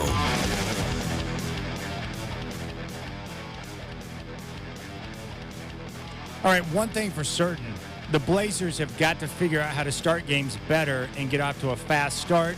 Chauncey Billups talked about the slow starts after the Suns game. I mean, I'm trying to put my finger on it, to be honest with you. We have a lot of, as y'all know, we got a lot of, like, cool dudes that, like, you know, kind of cool their way into the game. And that right there hurts us. And I try to talk to them about it all the time. Like, we gotta have a mindset where we want to hit first. We want to have a hit-first mentality. And I like to act instead of react. And we've got a reactive group a lot of times. But I love our scrap, and the way that we scrap and guard, we'll always be hanging around, you know, unless we get hit with a haymaker sometimes. It's something that we got to coach better and teach more, and those are things that tomorrow and those days we talk about them. You know, we keep talking about them. Obviously, we did some incredible things in this game that we'll watch, but there's some improvement areas for us. All right, tonight's tonight. Washington's not a good team. The Blazers are coming off a very nice win against the Phoenix Suns. They cannot afford to be down by double digits at the end of one. Come out, set the tone with your defense, be aggressive, and make the officials know that you're looking to attack the basket. Do not settle for the 3 tonight. There's going to be opportunities for you to score around the rim, and a lot of guys should be able to contribute tonight. But that starts with the mindset, the effort, and the energy, especially on defense in that first quarter, and I want to see that tonight. Okay, we'll come back on game day. We'll give you our keys to the game, and then we'll kick it over to Curtis Long, who will have your Trailblazer pregame show.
It's time for Chad Doing's Keys to the Game, brought to you by Gresham Toyota. At Gresham Toyota, we stand behind our commitment to have the best Toyota pricing in Oregon with our Swickard Price Promise.